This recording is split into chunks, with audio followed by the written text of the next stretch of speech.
Welcome back. I'm Manan Sabiri, the host of the Grapevine. Thank you, Shannon and Ray, for that engaging, lovely talk, man. This was fantastic. We got a lot of callers, a lot of listeners that was invited to come and share their thoughts about Milwaukee.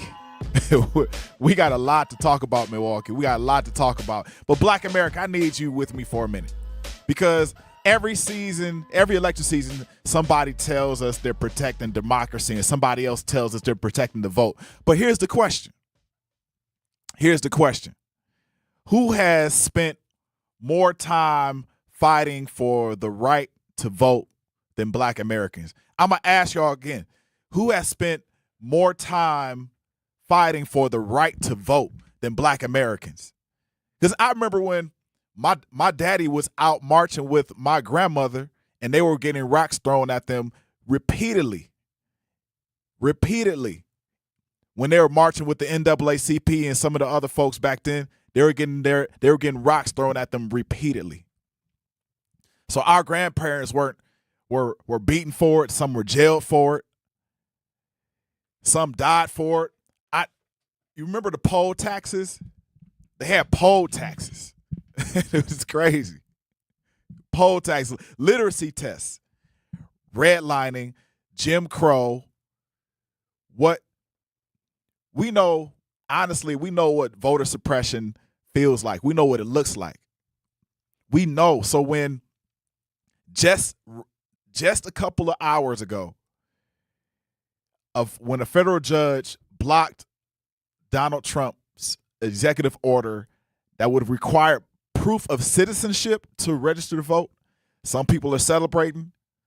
Others are super, super furious. Super furious. And that's exactly why we're having this conversation. That's exactly. Is requiring proof of citizenship common sense, y'all? Honestly. Or is it another hurdle that could keep eligible Americans, including Black Americans, from casting their vote? But here's what I need to know. This is wild. Because Black people have fought too hard for this right to let anybody, Republican, Democrat, or independent, play politics with our vote. So we're going to unpack this all day today. I mean, we have a really jam-packed show. So it's no shouting, no party talking points, just facts, history, and your voice. Milwaukee, let's talk. I need to know. My question is, I need to know who spent more time fighting for the right to vote than Black Americans ever in the history of voting in Milwaukee. Ask yourself that question. Who was on the line every year? I remember my grandmother telling me that, the rocks were super huge. They were big rocks. People just throwing rocks right here in Milwaukee at her kids, herself, my grandfather, on those lines, fighting for the right to vote. Y'all, this is real. For Trump to sign an executive order to suppress people from voting in any election is an atrocity in himself. A man who is one, maybe two generations away from being an immigrant. I think his grandmother was a German immigrant or something by way of England or whatever. His dad was, right, okay, the Irish. Okay, tell me about DC 414. Tell me about the Irish. Talk to me about the Irish.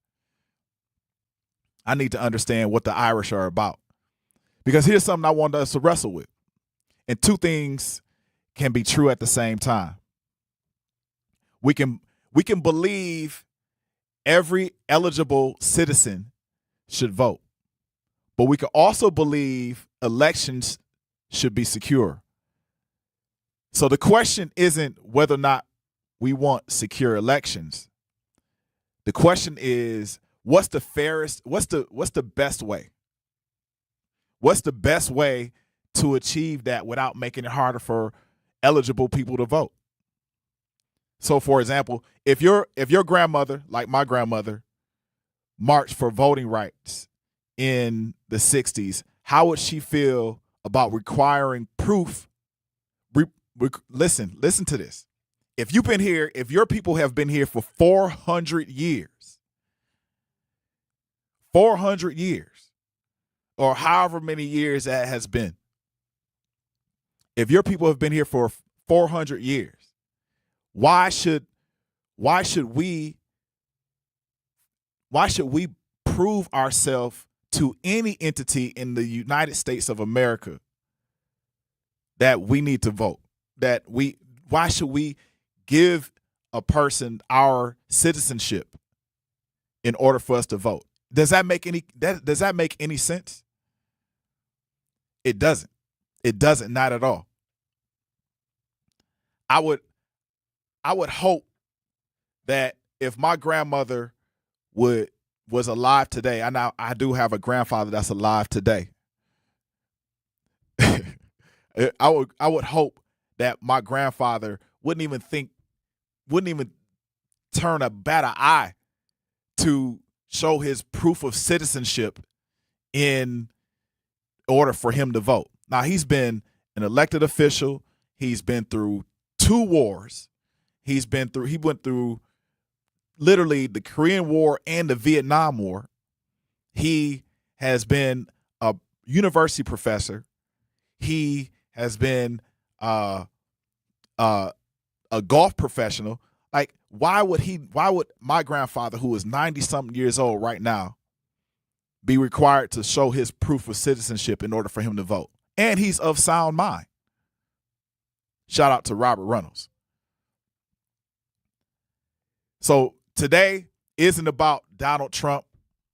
Today isn't about Donald Trump. It really about one federal judge.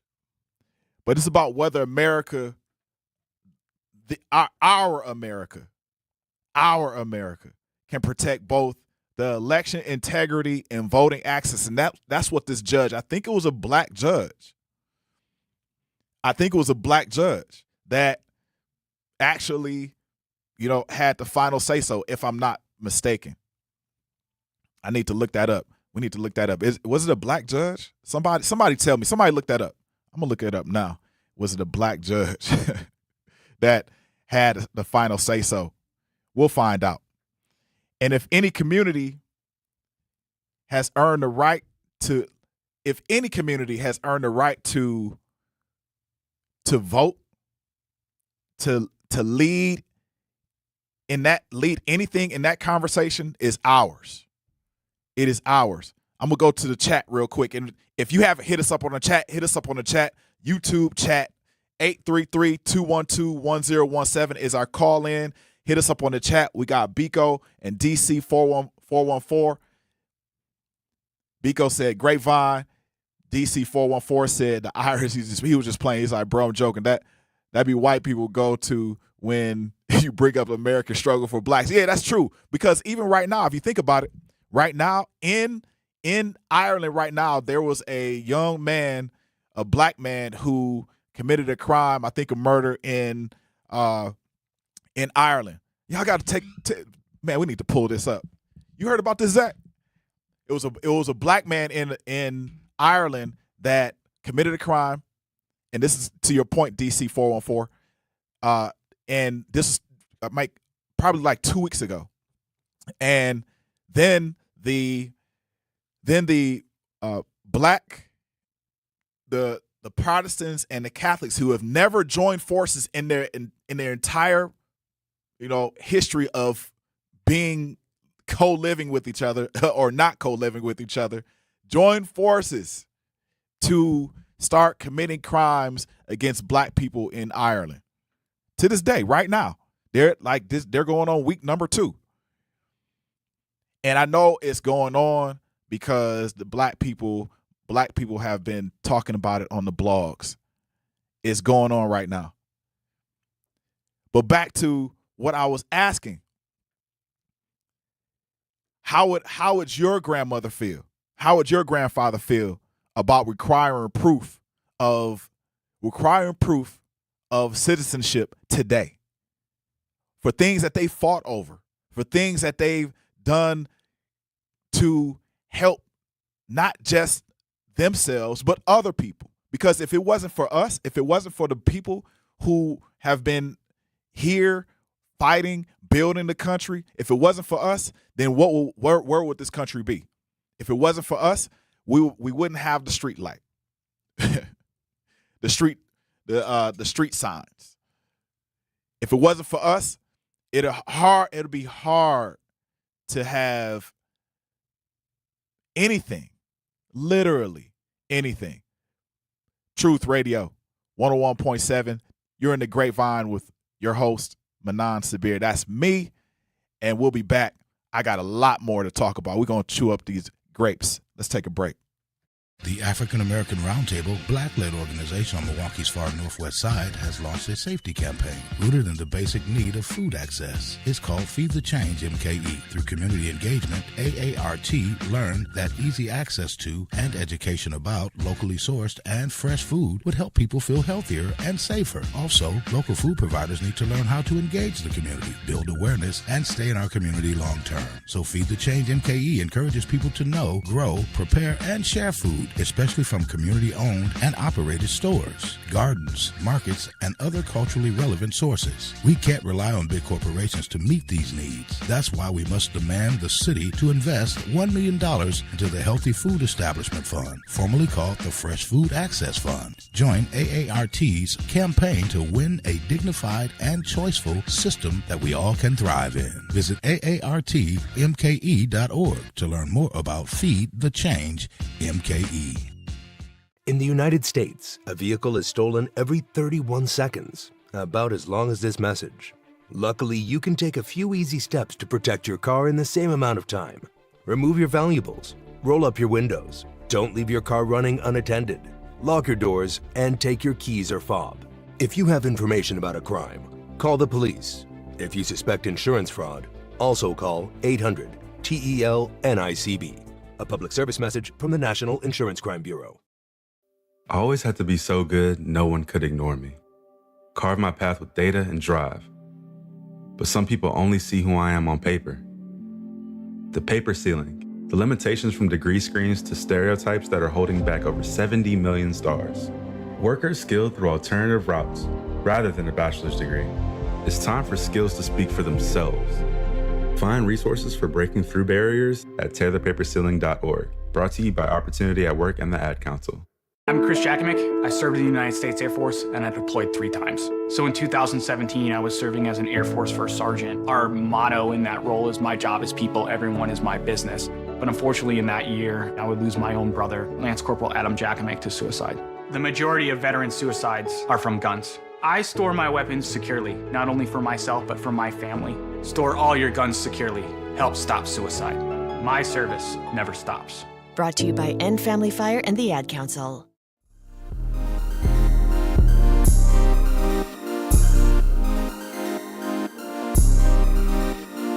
Welcome back to the Grapevine. We're about to pick some grapes. We're about to pick some more grapes because I think this is a really important topic. We're going to talk about housing. And then at 3 o'clock, guess what? We have Drake Bentley, beautiful brother, journalist Drake Bentley, to discuss his recent Milwaukee Courier feature on the life and legacy of Milwaukee's own Mike McGee Sr. So we'll explore the impact of one of Milwaukee's most influential political and civil rights leaders, the conversations sparked by Bentley's reporting, and why his story still matters today. So I don't need you guys to miss this. This is going to be hot. So Drake Bentley joins us at 3 p.m. only on the Grapevine 101.7 The Truth. So let me tell you something about Donald Trump and housing. Y'all, hope y'all ready for this. Donald Trump. I love the poorly educated. I love the poorly educated. Yes, he loves to eat they said they eat the dogs, they eat the cats, they eat the worms. Because today, this man had the nerve. He had the audacity to block, yesterday, he had the audacity to block the biggest housing bill. Listen to this. The biggest housing bill. And if you're struggling with housing, please tune in. Please tune in. Lock in. He had the audacity to block the biggest housing bill this country has seen in 30 years. 30 years or longer. 30 years is just the minimum. And I need you to understand why that hits different when we are black in America. The bill was called the 21st Century Road to Housing Act. It passed the House 358 to 32. It passed the Senate 85-5. So it was bipartisan. The Republicans and the Democrats together passed it with themselves, by themselves. They kicked it. They set up the stage on Capitol Hill. The pens were ready, and then Donald Trump went live on his Truth Social. I'm embarrassed for him to even call it the truth. Why would he even call it the truth? This is the truth right here. And said no. He says he's not signing it. He said it on his social media platform. Not because the bill was bad, not because it would not help Americans. He said it. He said he will not sign it because the Congress did not pass the Save America Act. And that's a voter ID bill that most experts say is designed to suppress the black vote. So he held your home, like he held your home hostage for a voter suppression bill. So I'm gonna say that again. He held your home hostage that was passed by partisanship. He held that hostage because he wanted to suppress people's votes. He wanted to suppress actually the black and brown people's votes. Yep. But this ain't about today. This ain't about today. This is about Donald Trump, who has always been, when it comes to black people and housing, this is who he's always been. If you ever been to a Trump Tower or a Trump apartment unit in New York or wherever, Florida, if you ever been to a place like that, you understand who he is, what type of person he is. He went into the White House and took down some of the pictures and all the other accoutrements and either enhanced it, colored some of the stuff gold and all this other, stuff. He did that for him, for himself. We're gonna play a video real quick. Yo, play this video real quick. The president was set to sign this bill just after noon today, and 2 hours before he was going to do it, he announced on social media that he will not sign the bill. He will not have that event on Capitol Hill. This, he says, is because he wants to see lawmakers pass the Save America Act, which he calls a national emergency. The Save America Act requires proof of citizenship before registering to vote. And this demand from the president is something he has been making since March, calling on lawmakers to pass that legislation or else he would not sign anything. Now, earlier today, the president called this housing legislation of minor importance, downplaying it, even though it's the first legislation of its kind in decades, and it certainly passed Congress with overwhelming bipartisan support and has really been touted as a major deal. You guys hear that? But what we don't hear in this whole entire fight is the fact that it's a ploy to track everybody. It's a ploy to track you. It's all about data. It's all about data. When they're doing this voter suppression and they want to pass this particular act and hold people from having proper homes, proper housing in America, we're lacking in homes right now. In Milwaukee, we need 72,000 homes. 72,000. 72,000. The lowest number I saw was at the very least, I saw 30,000. 30,000 homes. That's like putting a family, 72,000 people in homes. We have enough here. We have enough land here in Milwaukee. In the state of Wisconsin, it's probably higher. But imagine holding hostage a bill. Imagine holding hostage this bill in order for you, Mr. President, to track us, to track the American people. So what he's doing is he's putting all his pieces in place, which he already has done. He has Palantir. He has all these other folks that have these tech companies, Peter Thiel, all these other people. He still even is very close with, what's his name, Elon Musk. So all these people can track where you are, who you are, what you do, where you're going, how you're doing it, and all that other BS. That's the that's the trick. That's the tricknology. They're planting the tricks. Sorry, silly rabbit. Tricks are for kids. So sad. So sad. It's so sad. That's what he's doing. He's holding, and all he's doing, he knows, and they know, not just he, but they know, because it's not just his idea, it's their idea, is they know that when you go to the voter booth, then you have to, if they pass this, then you have to go to some other place, like that yellow star that you got to get at the airport in order to get across seas. You got to go register, which is another fee. And then they have everything that they need so you can sign your life away in order to vote. This is crazy. They're tracking you every bit and part of you. They're probably even, if you think about this, the housing bill. If you think about the housing bill, this is my opinion. If you think about the housing bill, water. How does water and house play into this? What you need, if you go into a house, if you don't have water, don't live there. But if you have a government, that controls the water, that has everything to do with water, if they're able to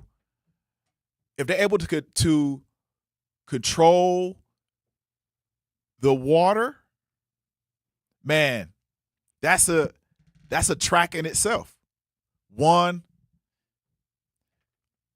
This is crazy, man. I'm disappointed. I'm very disappointed. So let me take you back to my point, because I was about to go down the rabbit hole. Before Trump Tower, before The Apprentice, before Mar-a-Lago, there was Fred Trump.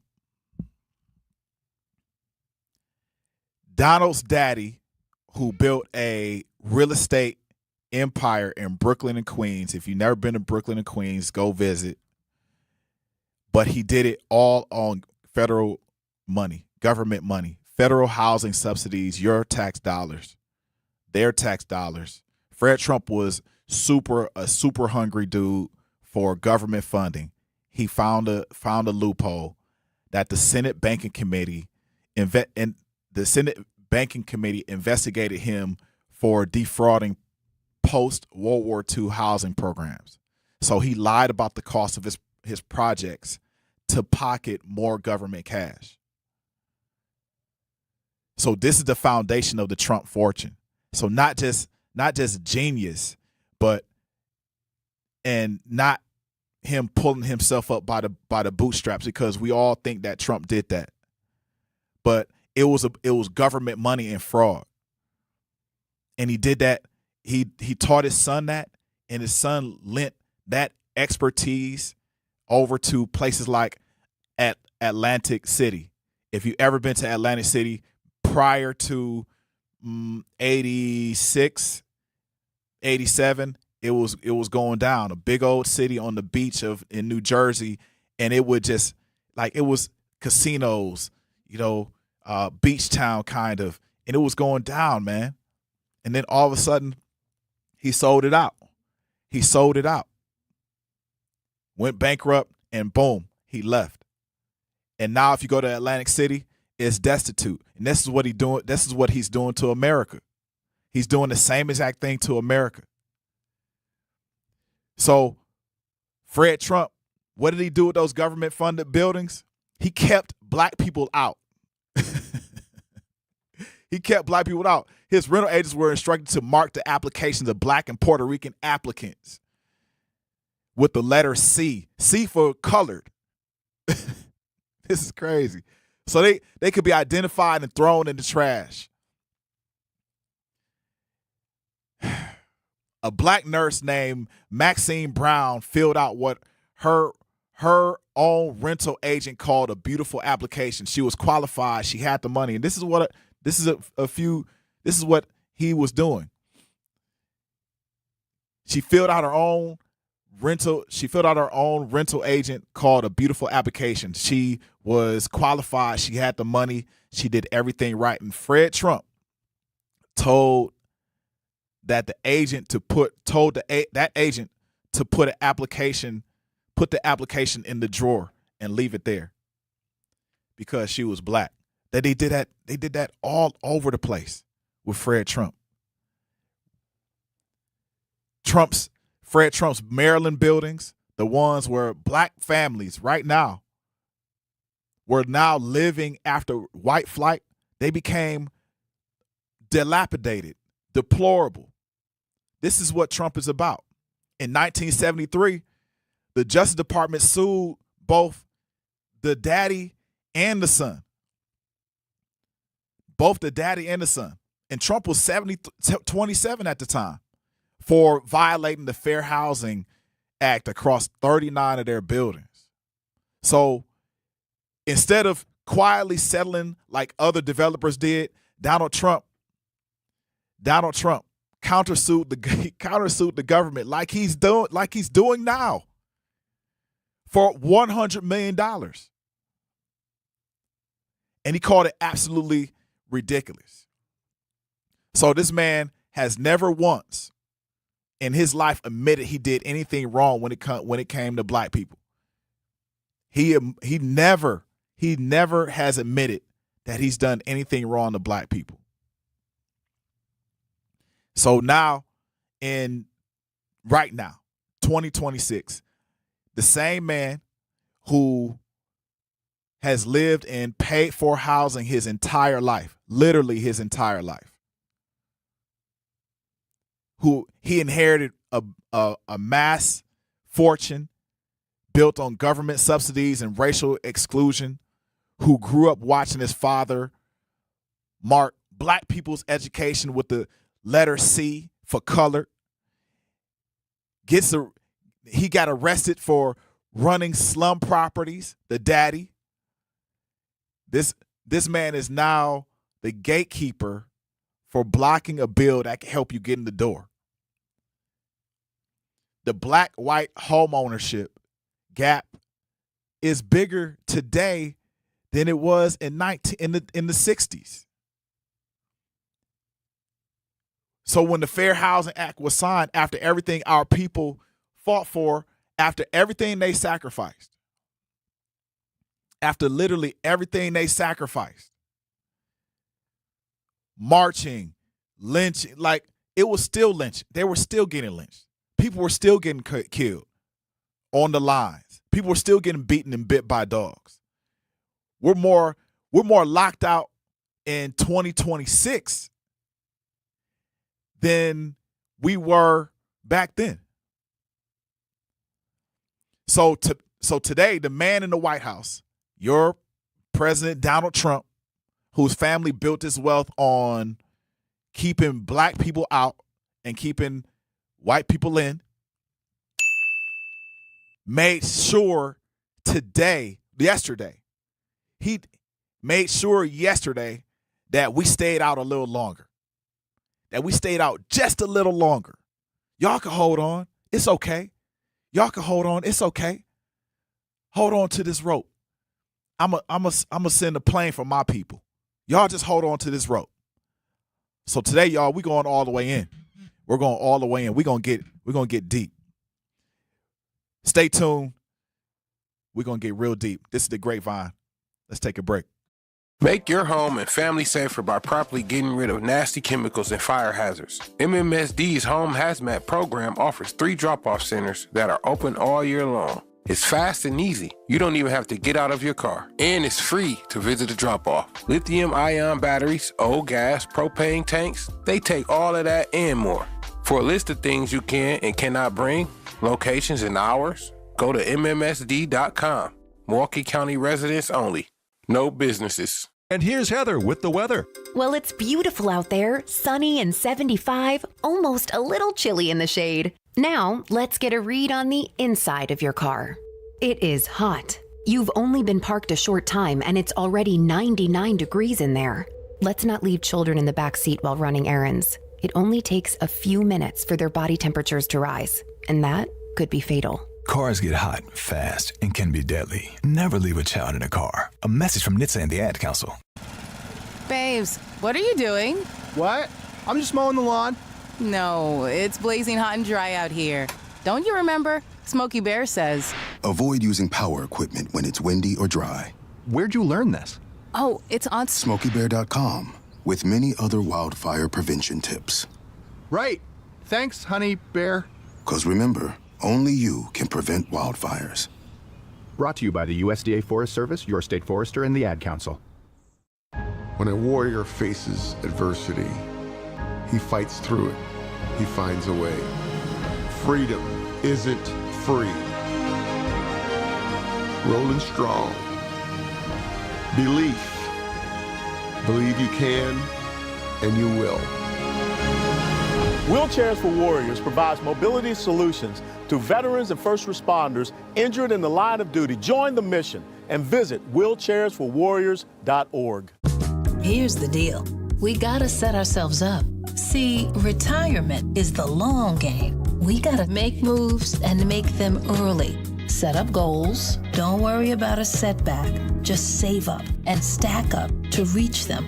Let's put ourselves in the right position. Pre-game to greater things. Start building your retirement plan at thisispretirement.org. Brought to you by AARP and the Ad Council. For 75 years, the Muscular Dystrophy Association's voices have thundered through the halls of Congress. For 75 years, we've willed the impossible into existence. For 75 years, the MDA community has pushed the science, shifted the narrative, and established the field of neuromuscular medicine. And until that day when this is all a thing of the past, you couldn't stop us if you tried. Join us and celebrate 75 years of breakthroughs at MDA75.org.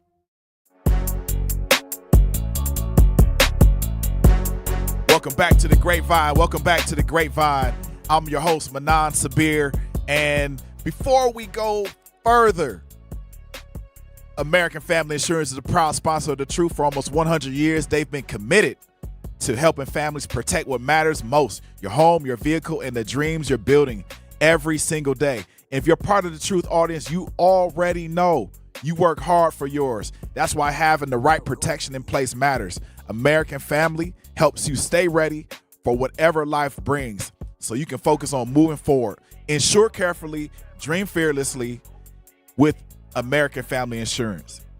Or you can get a quote or find an agent at amfam.com.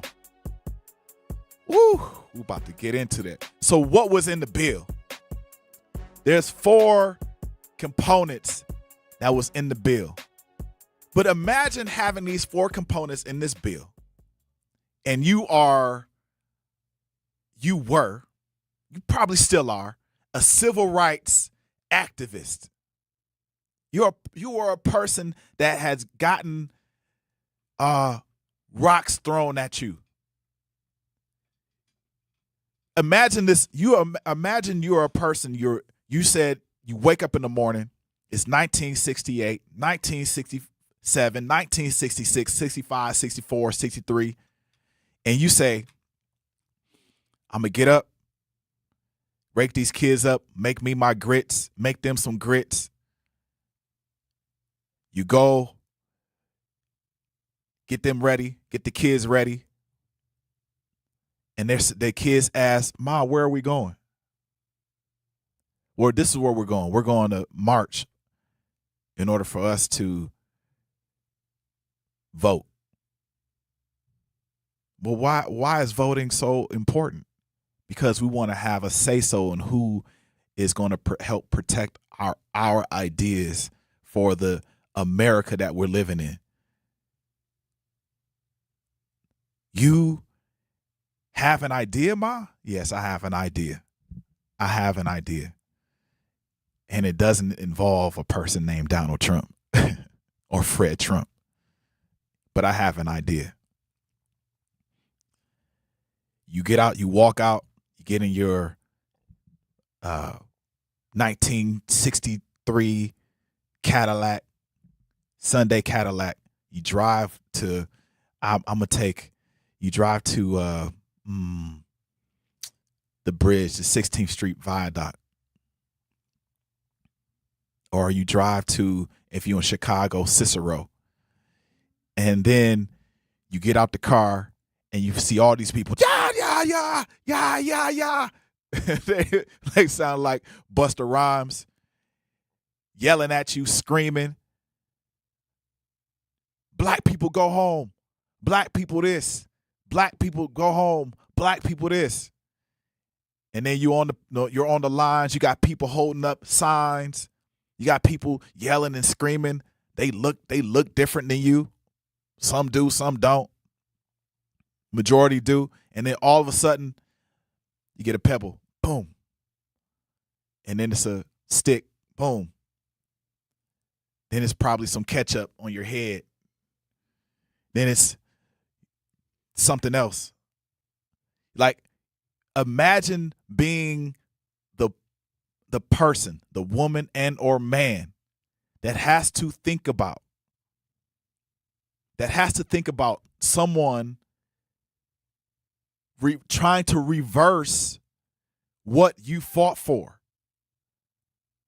That has to bring back mad trauma. You talk about black people and PTSD, we got it. It's the constant rewashing of PTSD every day. The goal isn't, you have to understand the technology, not the technology. We have to understand the technology. The goal isn't for them to hold things up in politics. It's to put you in a state of submission religiously. It's to constantly put you in a state of submission religiously in order for them to in order for you to understand that they are the oppressors. That their goal is to oppress you. That is the number one goal. So I'm gonna read the chapters, because you can go back and we can talk about the bill, the details of the bill. The bill is large. So we're gonna break this down. The 21st Century Road to Housing Act, the largest housing legislation in decades, passed 358 to 32 in the House. Cool. And 85 to 5 in the Senate, with a massive bipartisan support. So there's over 50 provisions to remove barriers to building homes. Now, I'm not the expert in knowing the barriers to building the homes. I don't know that. I know I've bought a home. I know I've sold a home. I know I've been in homes, the whole nine. I've seen it. But I know that my grandparents were locked out of being able to have proper homes in their day. I know that. The other part of this bill is that they're going to lower housing costs. Now, what they're going to say and what they've been saying is that, well, the interest rates are still high. Well, that's another part of the chapter. But that's not just the only part of the chapter. Well, once we bring down the interest rates, then everybody will be able to purchase a home. No, that's not the case, because you still got to remove the barriers. This is tricknology, y'all. This is all a trick. So, sorry, silly rabbit. Tricks are for kids. Hey, y'all, we're going to take a break and pick some more grapes on the Grapevine. I'm your host, Manan Sabir. Let's take a break, Zach. Our children deserve a real chance to make it in life, and a good education is a passport to opportunity. At City Ford Collective, we're working to make sure there's a great Milwaukee school for every Milwaukee family, because more good options lead to better outcomes. And who doesn't want that? Together, we can give every child the foundation they need to thrive, and a stronger future for kids means a stronger future for Milwaukee. To learn more about our mission, visit us at cityfordcollective.org. That's cityfordcollective.org. Life's better with American Family Insurance, because we know you love working weekends. If it means working on your dream home, both inside and out. And we're here to help protect those dreams so you can enjoy peace of mind. Save up to 40% when you bundle home and auto. American Family Insurance. Get a quote and find an agent at amfam.com. Products, pricing, and availability vary based on the way you purchase insurance and by state. Some exclusions apply. American Family Mutual Insurance Company, SI, and its operating companies, 6000 American Parkway, Madison, Wisconsin. You can't buy a best friend. You can love them, walk them, pet them, and care for them, whether they want you to or not. You can take a picture or 50. You can fly to the moon, travel the world, or just stay in bed. You can't buy a best friend like that, but you can adopt one. There are millions of pets waiting for a best friend just like you. Help us save them all at bestfriends.org. Talking about guns with others might not always feel comfortable, but it could save a life. Here's a way to start a conversation. Your family is going over to your neighbor's home for dinner for the first time. How would you ask if there are any unlocked guns in the home? Hey, we're so excited for tonight. Before we come over, though, may I ask if there are any unlocked guns in your home? Our guns are stored securely, locked in a safe that the kids can't access. Awesome. Learn how to have the conversation at agreetoagree.org. Brought to you by the Ad Council. Wherever there's a need in our communities, there's a United Way. Improving lives so everyone can thrive. Where more people can gain access to healthcare and nutritious food for their tables. Where more community members can benefit from financial education and get connected to local resources for housing support. And where children are given more chances to reach their full potential. Community is where we find our strength and where we share our hope. United is the way. Visit unitedway.org. Are people around me safe when I vape? Science does not support that belief. Exhaled vape emissions linger in the air, affecting indoor air quality and bystanders in the same space through secondhand exposure. Vaping emissions can also accumulate on clothes, hair, dust, and furniture, leading to exposure risks to bystanders of all ages. And vaping around a pregnant person can lead to serious health impacts on fetal and childhood development. Enough with the puff. Learn more at ul.org/vaping.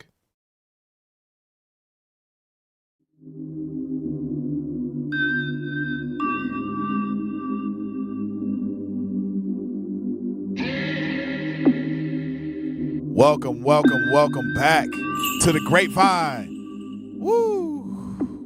This dude here, y'all president right here.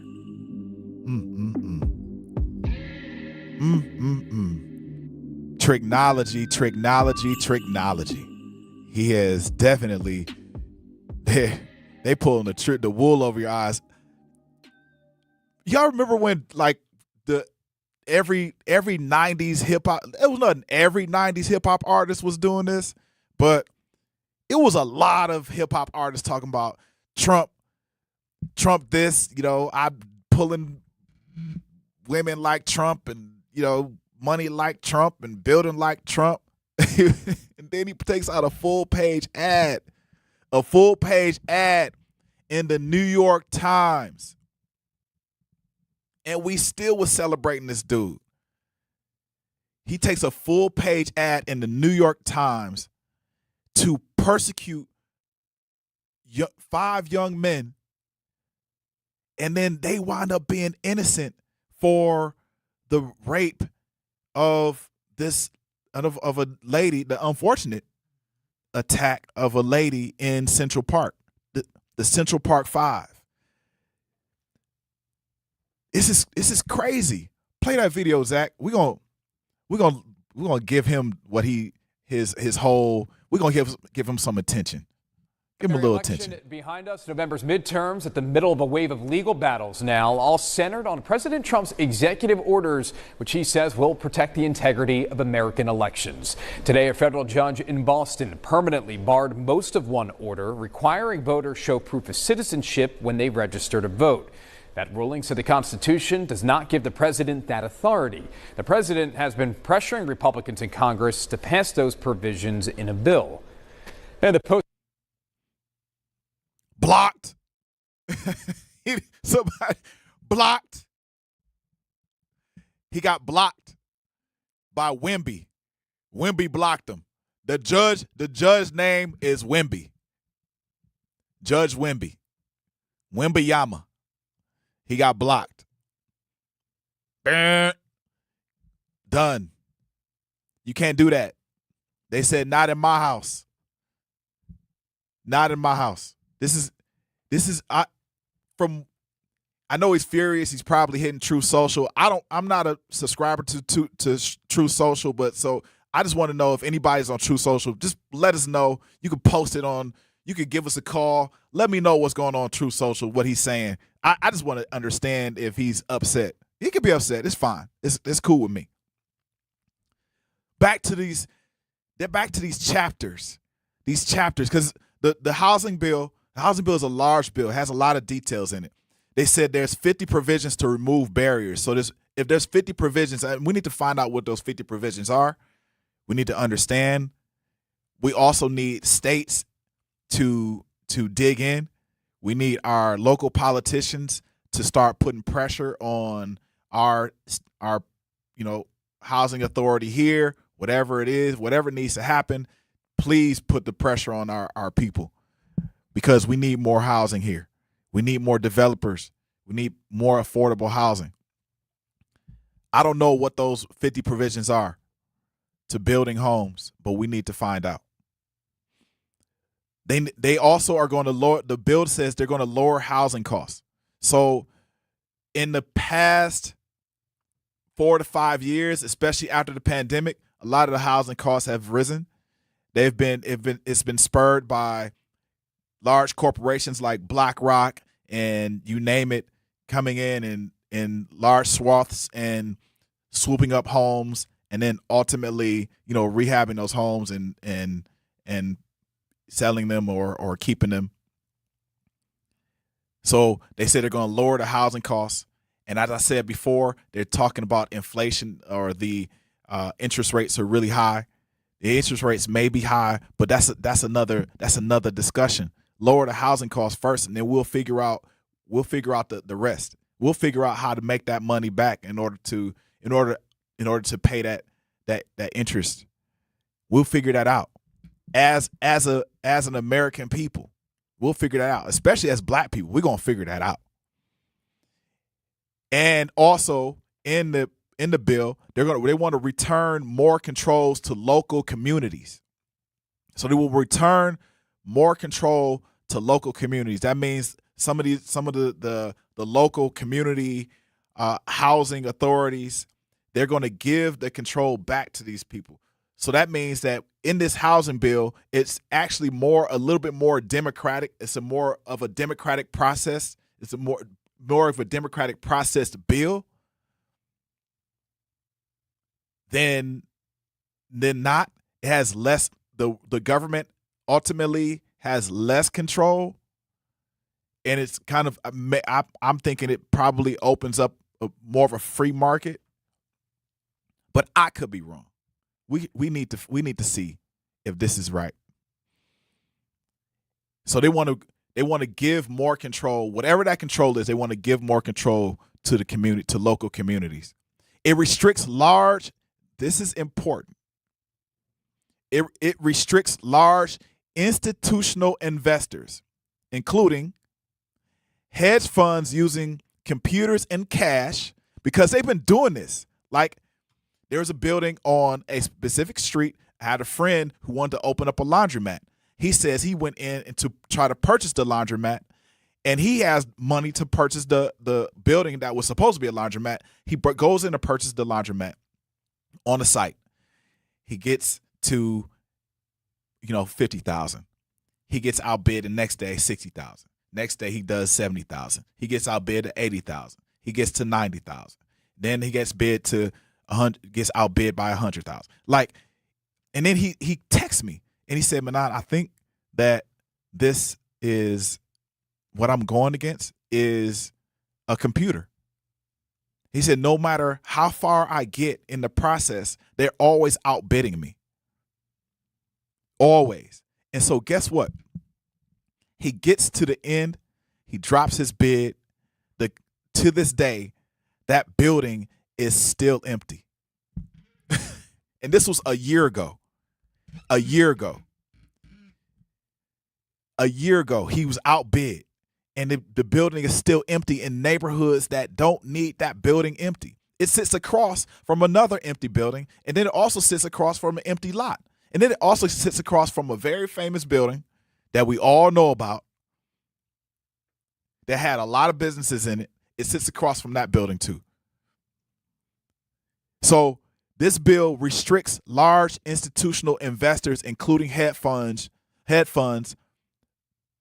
using computers and cash to outbid your family on a house, I'm pretty sure, and also a business in your neighborhood, in your own neighborhood. There's a pilot program inside the bill that will convert vacant commercial buildings into affordable housing. I don't see why we're not up in arms about this. The pilot program will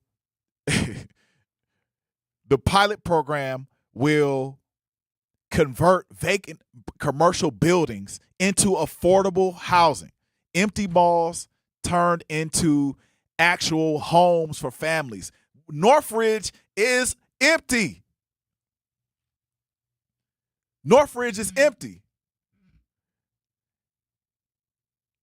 Northridge is empty. Mayfair looks what I haven't even been out to Mayfair. Does it look empty? Zach, is it empty? It's still Sure. I don't go there. Okay. Zach don't even go there. And he's like 30. How old are you, Zach? 28. Yeah. He's 28. And he won't even go there. Looking bleak, looking mighty bleak. Another chapter is federal funding unlocked for factory-built homes. So there's this thing where there's a number of ways in which you can purchase a home. I'm sure you can, man, it's so many ways to purchase a home. You can purchase a modular home. You can purchase a home that's built in a company, in a factory where it's almost like a Lego home. Like you just boop boop, you just set it up, put a roof on it, put the innards in it, the electrical, the plumbing, the HVAC, and you're done. And then you can move the people in. That's very cheap. You also have 3D printed homes. You can do 3D printed homes. Come on. 3D printed homes for my family, for your family. This is an atrocity. The next chapter in the bill is expanded housing counseling and federal literacy programs targeting communities historically harmed. Look, yeah, well, that's us. Historically harmed by redlining. I'm going to say this again. Redlining is literally where they took a neighborhood that had black and brown people in, especially black people, and they drew a line around it. It was a red line around that home. And they decided to keep us from going past those red lines, and they also kept their people from going inside that red line to ensure housing segregation. The insurance companies would not even insure people if they wanted to go past those lines either way. But they were more strict on black folks than they were on white people. Hey, y'all, you listen to the Grapevine. We're going to take a break. We're going to come right back. Zach, take me away. Don't let summer pass you by. Turn it all the way up at Summerfest. The music, the moments, the memories you'll replay all year long. Summerfest, presented by American Family Insurance. June 18th through 20th, June 25th through 27th, and July 2nd through 4th. Your soundtrack to summer starts here. Get tickets now at summerfest.com. At Milwaukee College Prep, we believe brilliance lives in every child. Here, students are challenged, supported, and celebrated every single day. With small class sizes, dedicated teachers, and a proven track record of academic excellence, MCP is helping Milwaukee kids reach their fullest potential. Enrollment is still open for grades K-3 through 8. Spaces are limited. Apply today. Give your child a school where they'll thrive. Visit mkeprep.com or call today. Milwaukee College Prep, brilliance lives here. My mom has decided to learn to paint, and she's good. My dad's now into creative cuisine, and I've already put on 6 pounds. Learning new things comes with age. My mom, she started forgetting my name and what we're talking about. Forgetting well-known things doesn't. Memory loss may be a sign of Alzheimer's disease. Early detection gives you and your loved one time to plan for the future. Learn the warning signs of Alzheimer's at 10signs.org. Brought to you by the Alzheimer's Association and the Ad Council. Don't act like that. Don't wear that. Don't think that. I've heard everything you tell yourself every time you felt different. And I want you to know that you can be vulnerable and powerful. That taking care of your mind is taking care of everyone you love and who loves you. Love your mind. Find mental health resources at loveyourmindtoday.org. Brought to you by the Huntsman Mental Health Institute and the Ad Council. The possibility of lung cancer can be pretty scary, especially if you're one of approximately 8 million current or former smokers at high risk. That's why SaveByTheScan.org wants you to know that now there's a breakthrough low-dose CT scan that can detect lung cancer early, and it only takes 60 seconds. You stop smoking, now start screening. For an easy quiz to see if you're eligible, visit SaveByTheScan.org. It could save your life. SaveByTheScan.org is brought to you by the American Lung Association's Lung Force Initiative and the Ad Council. Reading aloud to children sharpens their listening skills, expands their vocabularies, and nurtures a lifelong love of reading. That's why Reading is Fundamental, the nation's leading children's literacy nonprofit, offers free monthly read-alouds by popular authors through its Rally to Read program. Visit rallytoread.org to watch the read-alouds and discover exciting reading activities for school and home. Visit rallytoread.org today. Milwaukee Black Talk lives here on 101.7 FM and 1510 AM, W269DL Milwaukee, a Milwaukee Black media company.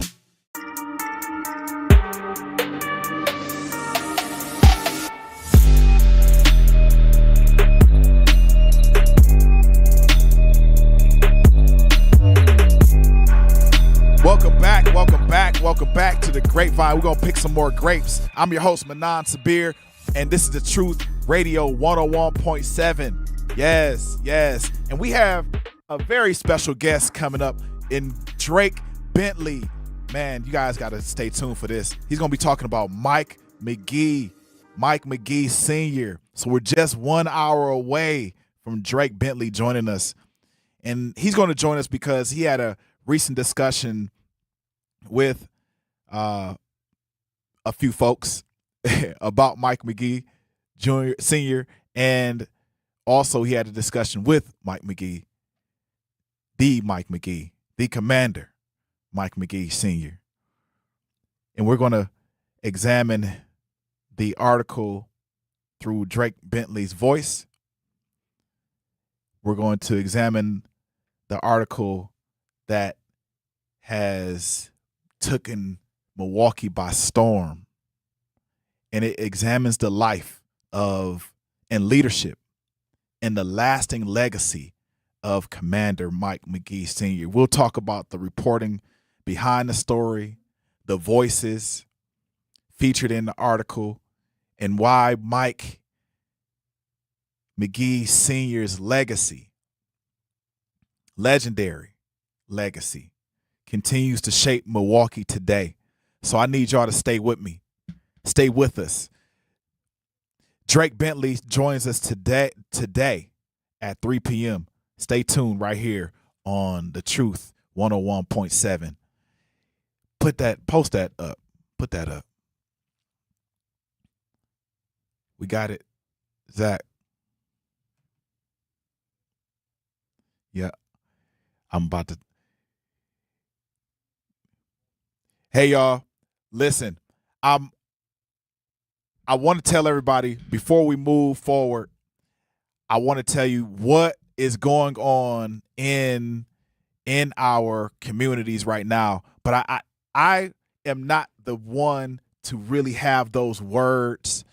Mike McGee has those words, but another person just before him had those words and what's going on in our community.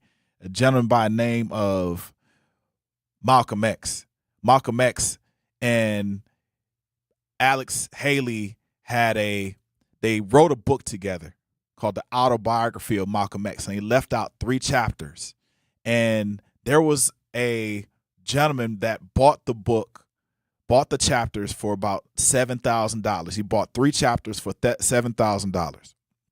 And when he bought those chapters for $7,000, he kind of sat on it. But he released a little bit of the chapters to the public. And in those chapters, and one passage of those chapters, Malcolm X explains that the black man, meaning the black people here in America, in every way can be looked at and examined. It is a pitiful state of sickness, sick economically, politically, mentally, socially, spiritually. Here is this sick, Christianity duped, white man duped, brainwashed race today sitting in and kneeling in at the bottom of the ladder, looking up and hollering, I'm just as good as you, at the second and third, fourth immigrants who are now the first-class citizens and the aristocrats of this so-called melting pot country. So what Malcolm X was saying was that we have been, thank you, Zach, we have been placed in a position almost where we're constantly kneeling at the whims and beckons of a people who have been enslaving us for hundreds of years. We continually are at the beckon and call of folks that have been enslaving us, persecuting us, oppressing us for hundreds of years. We're doing this. Like this cannot be the game plan. This cannot be the game plan, Milwaukee. And how do we get past this? Malcolm X, I'm pretty sure, had the answer. Majority of our leaders had the answer. A lot of them had the answer. My question, before I even begin describing what would your grandmother say? What would your grandparents say about the Voter Suppression Act? What would they say? How would they feel? Would it bring up the emotions of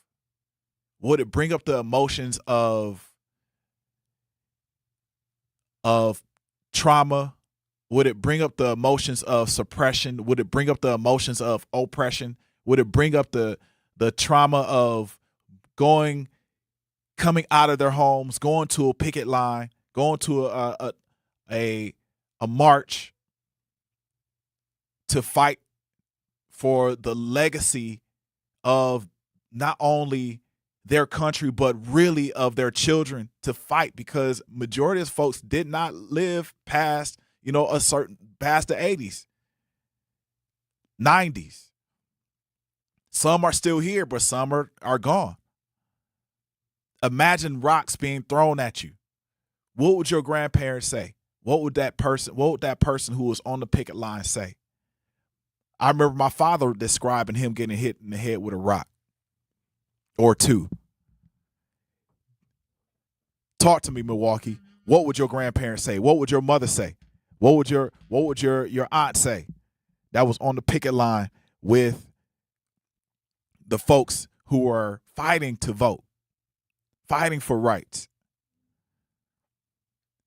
Wall Street,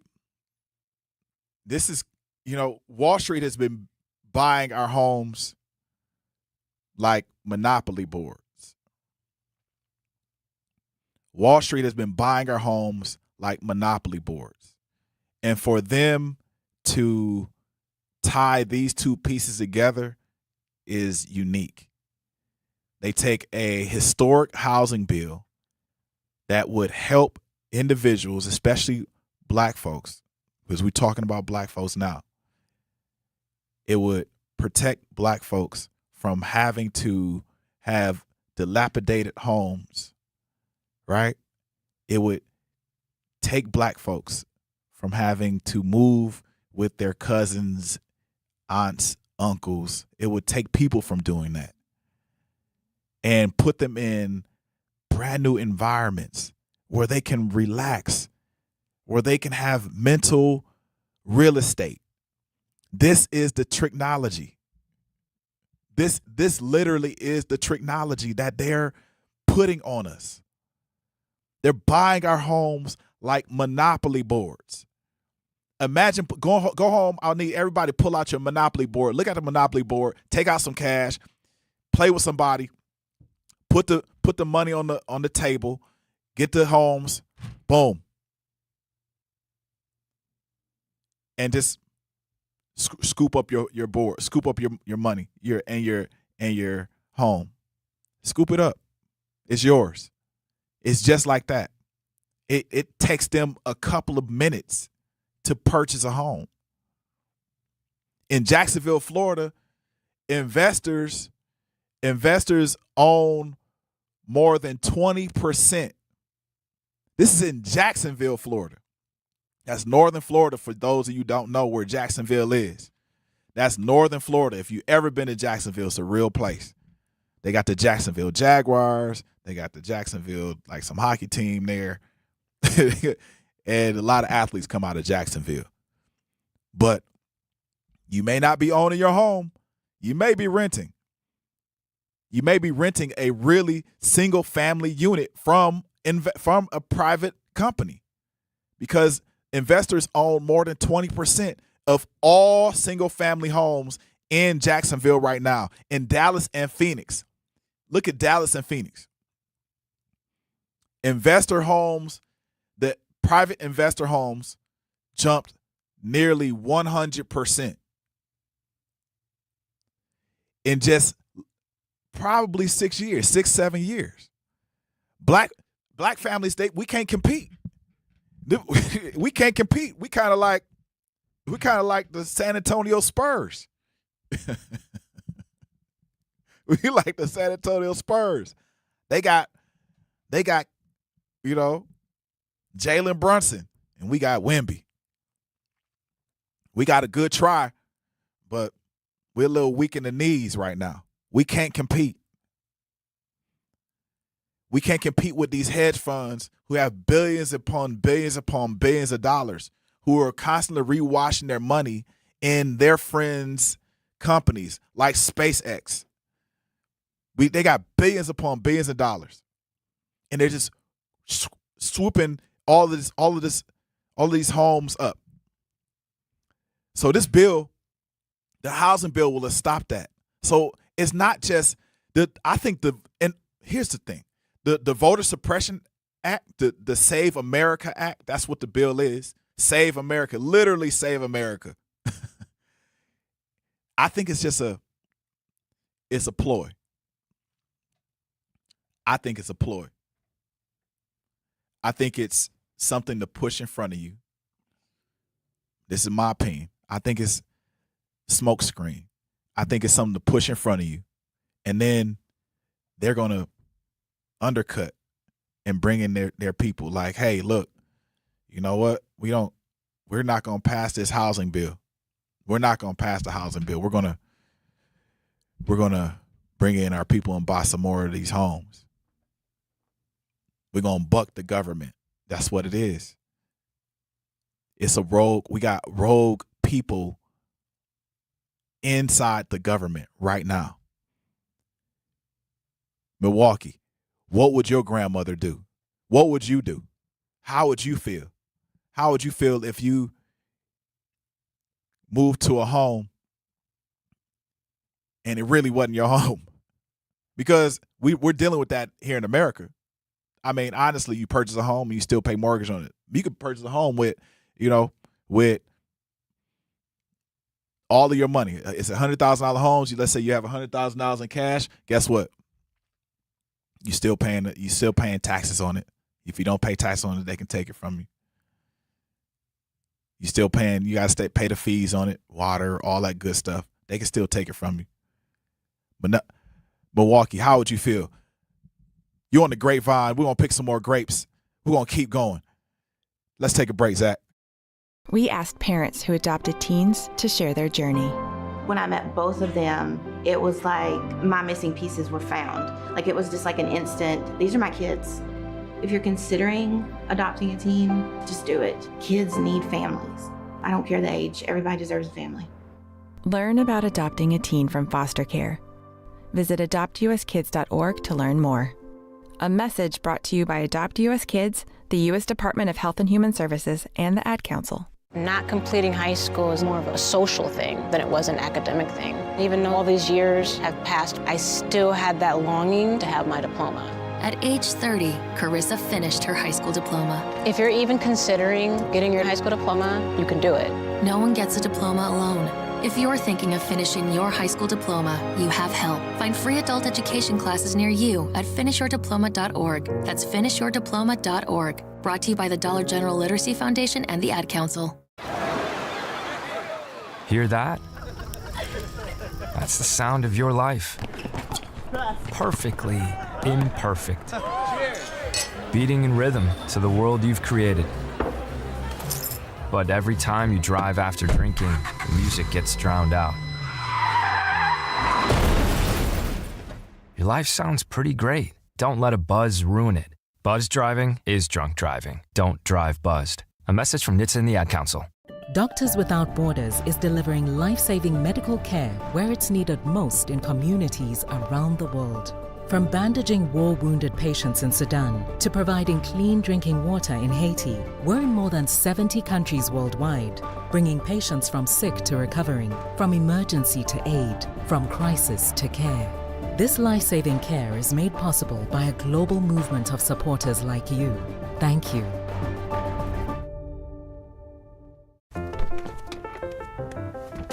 Mommy, can I sit in the front seat just this one time? Please, please, please. No, not yet. But why? Because I love you, and you're just not ready yet. Now, get in the back so I can get you in your car seat, please.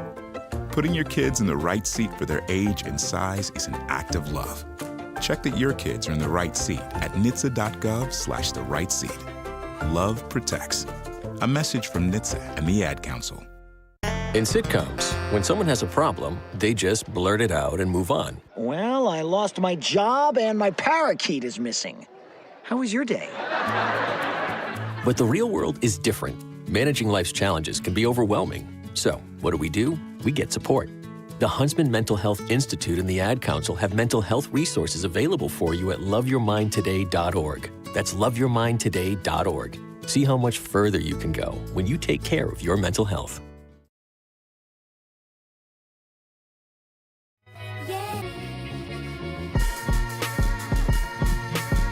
Yes, we're back. We're picking some more grapes. I'm your host, Manan Sabir. And today's show is sponsored by American Family Insurance, a proud sponsor of The Truth.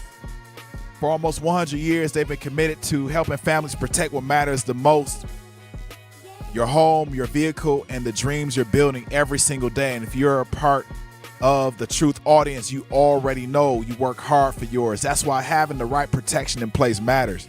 American Family helps you stay ready for whatever life brings so you can focus on moving forward. Insure carefully, dream fearlessly with American Family Insurance. Get a quote or find an agent at amfam.com. amfam.com. Go visit. Milwaukee, are you trying to buy a home? You guys trying to buy a home right now, or you keep getting outbid?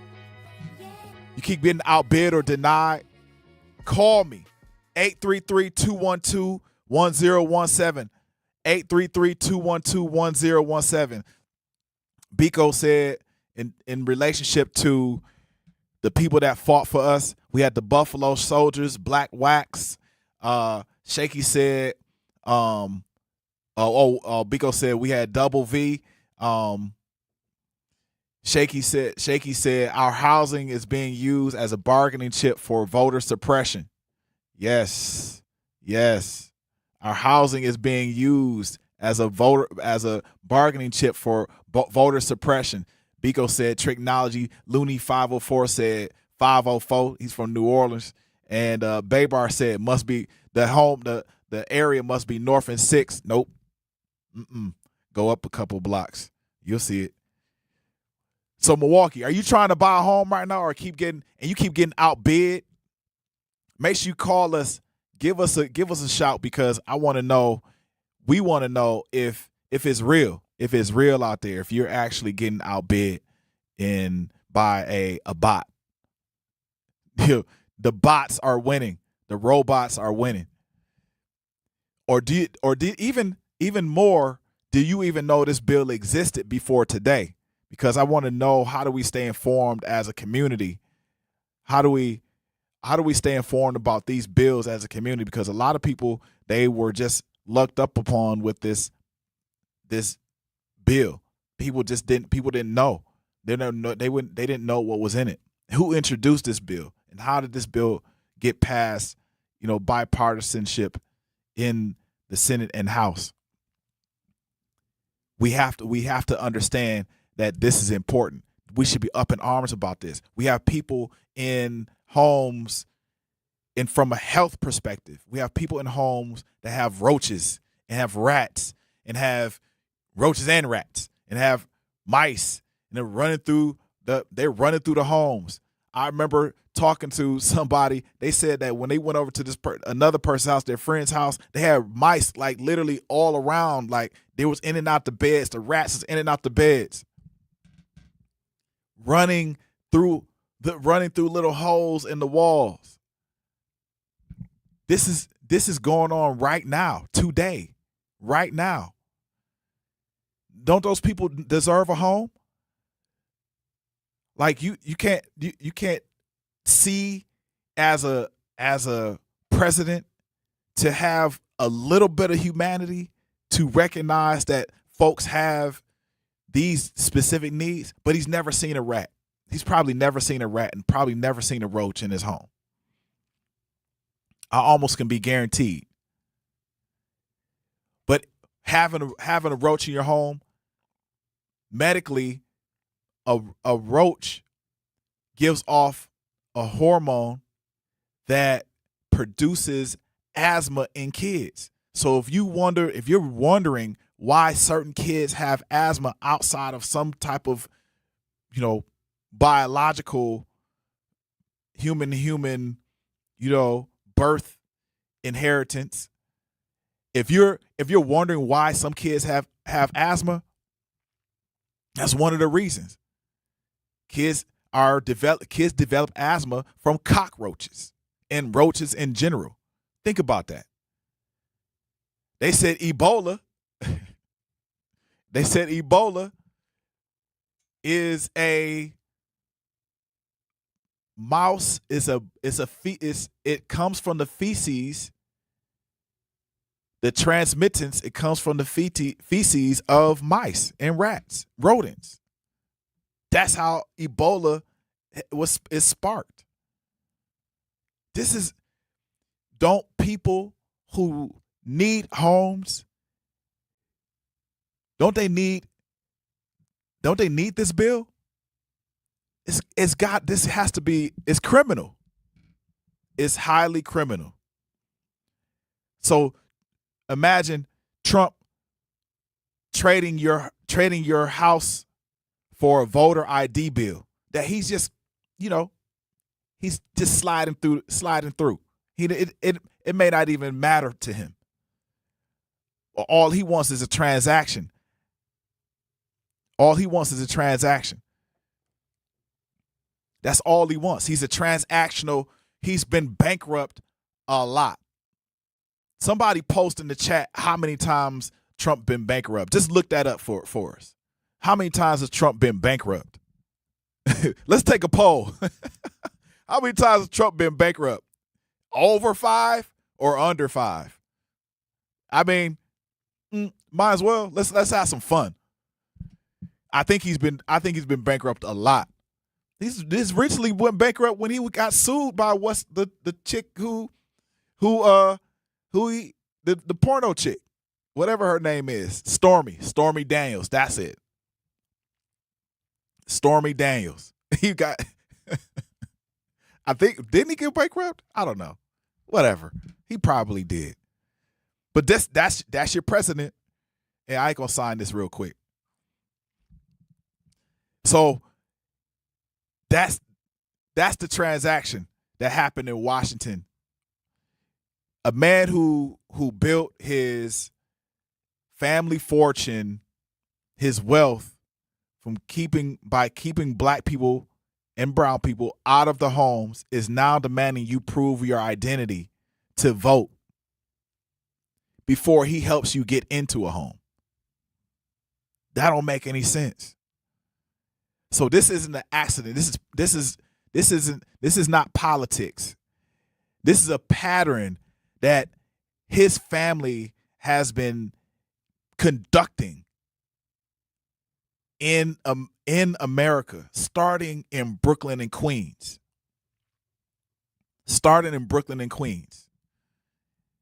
They've been doing this. That is their trick. That's the tricknology.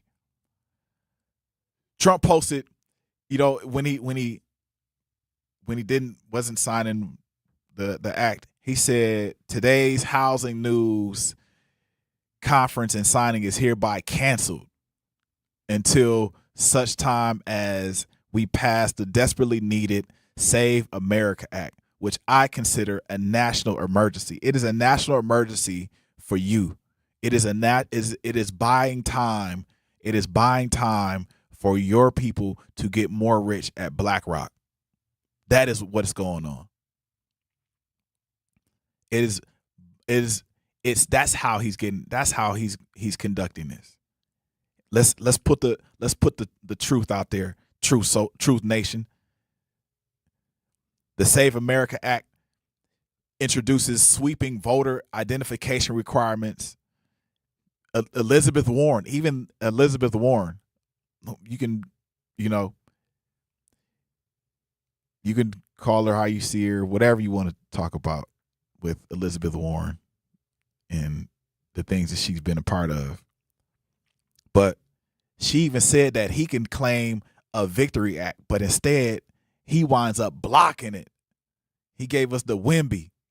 He blocks it. So I wonder if he's holding the bill hostage because he cares about the elections. This is just a rhetorical question, probably. I wonder if he's holding the bill hostage because he actually cares about the elections, or is he about suppressing black political power? Shout out to Mayor Mamdani and the people that, he supported in New York. Shout out to them. Glad they made it. But does this surprise you? Or is the same voter suppression, it's the same voter suppression playbook we've seen for an entire century? I think it's just a new name. They don't have to think about brand new-ish. They can just pull the playbook from wherever and just enact it right now. In our black home ownership, we have a crisis. We have a crisis. We've definitely moved back. We've definitely moved backwards. In 1968, the FHA was signed. That's the Fair Housing Act. Everybody, if a lot of people have been, if you purchase a home, you definitely have been a part of the Fair Housing Act benefits.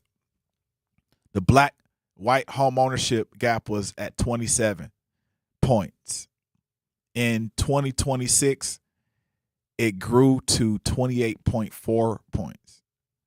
So after everything, the gap widened. So Fair Housing Act, black people being free, we singing and marching, we doing this, we doing that. We have rocks thrown at us, and we have signs made and signs broken and people killed and all of that. And the gap grew. White home ownership is at 71%, and black home ownership right now is at 42%, 43%.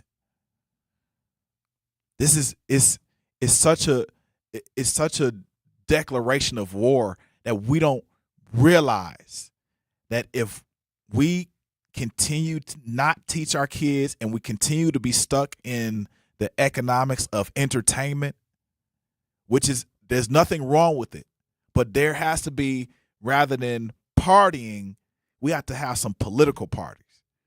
We got to be partying about politics. We got to get over and past this technology. Milwaukee, when we come back, we're going to talk about black home ownership on the Grapevine. We're going to continue to pick these grapes. We're going to find out more about this act. This is real life. We're going to wage a little war. Make your home and family safer by properly getting rid of nasty chemicals and fire hazards. MMSD's Home Hazmat program offers 3 drop-off centers that are open all year long. It's fast and easy. You don't even have to get out of your car. And it's free to visit a drop-off. Lithium-ion batteries, old gas, propane tanks, they take all of that and more. For a list of things you can and cannot bring, locations and hours, go to MMSD.com. Milwaukee County residents only.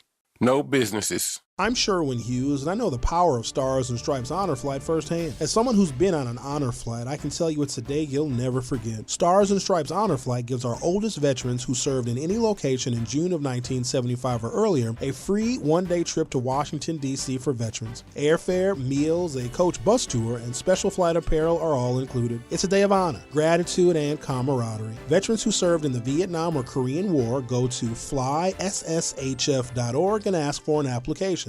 For 250 years, our armed forces have bravely served America. Wounded Warrior Project honors that legacy by supporting post-9/11 service members and veterans like Anthony, a Marine who was injured by a roadside bomb in Afghanistan. They carried me through my injuries, not just my physical, but my mental. And seeing other vets doing the same thing helped me tell myself, hey, you can do this.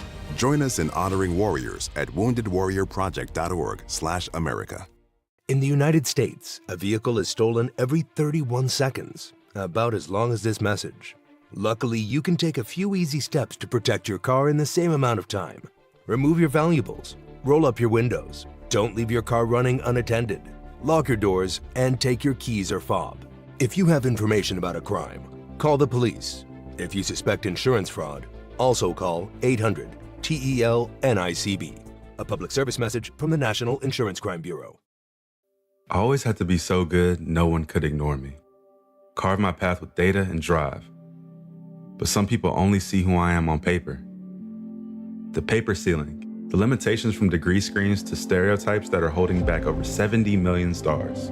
Workers skilled through alternative routes rather than a bachelor's degree.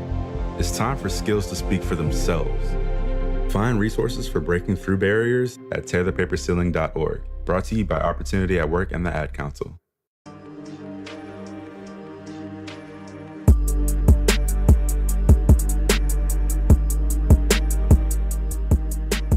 Welcome back to the Grapevine. If black home ownership matched white home ownership, median black wealth would increase by $32,000.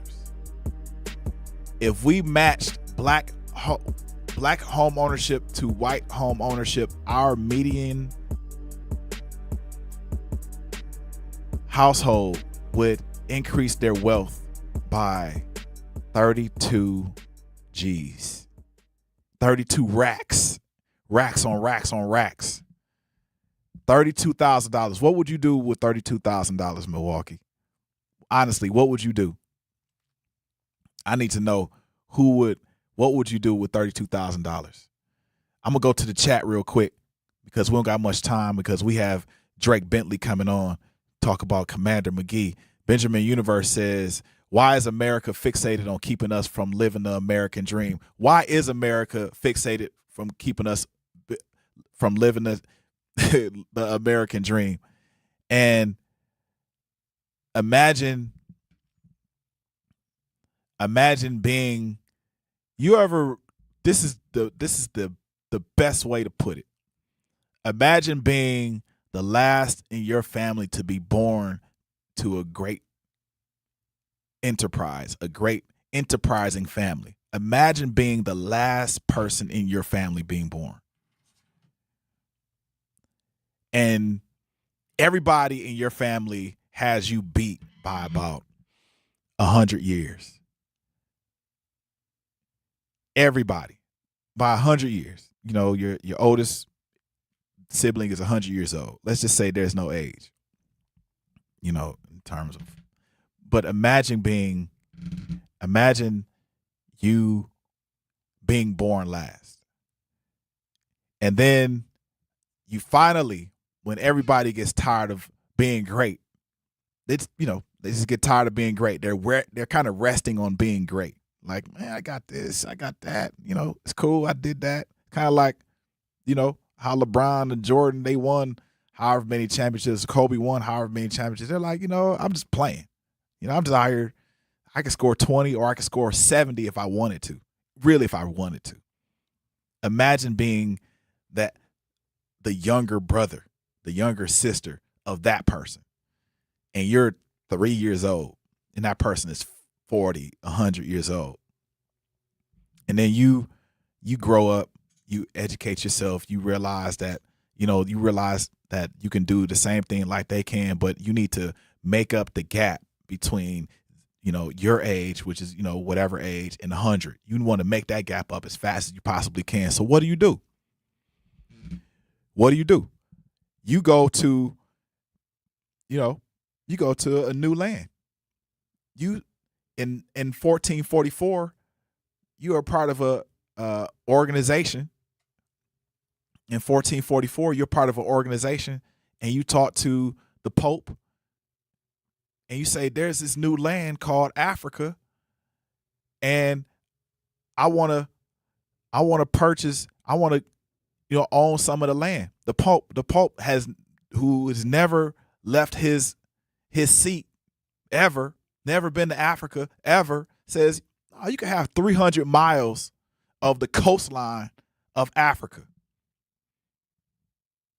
That's what he did.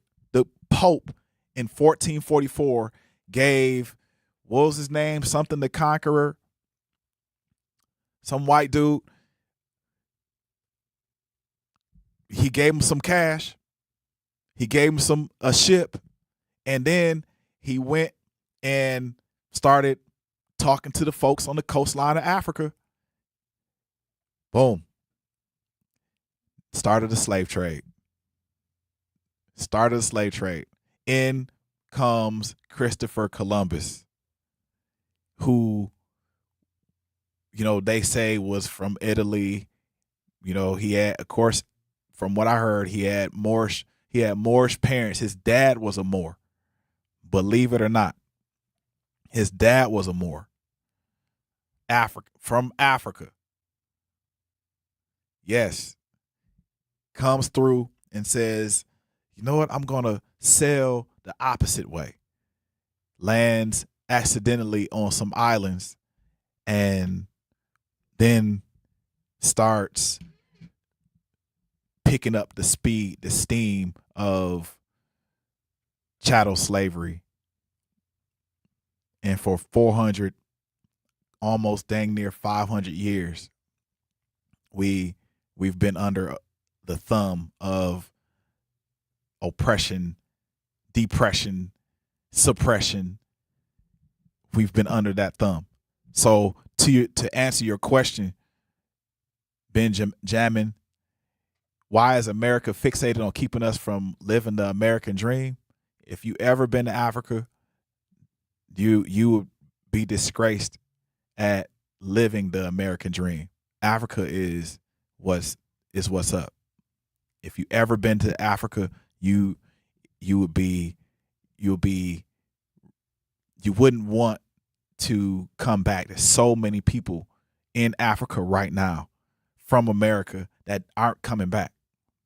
That for the first time in years, there have been people who have, now the tide has turned. People are leaving America more than coming into America.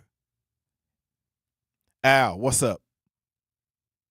I'll tell you what's up, and you forgot to say Christopher Columbus is the reason why we got all these diseases over here along with bestiality. Because not only he was raping the kids, he was raping the freaking animals. There we go. Also, while we're talking about slavery, let's not forget the Jews, baby, because they own the slave ships, okay? They had their part in it too, so they don't get no pass neither. And another reason why black people can't get ahead, because y'all don't want to give a religion back.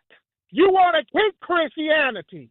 That's why. And then y'all keep depending on the white man. First of all, you ain't never had to depend on a white man for nothing. Because if you took the time that you invest in reading the Bible and you do your own research, you can go down to the city and buy a house. You got land contracts. You can get them off tax liens. It's all kind of ways you can buy houses. But here's the thing that y'all don't want to hear. Stop turning your neighborhoods into hoods, okay? Stop looking at your black folks as N-words. Take pride where you live at. Why does everything have to be so low vibration when it comes to us?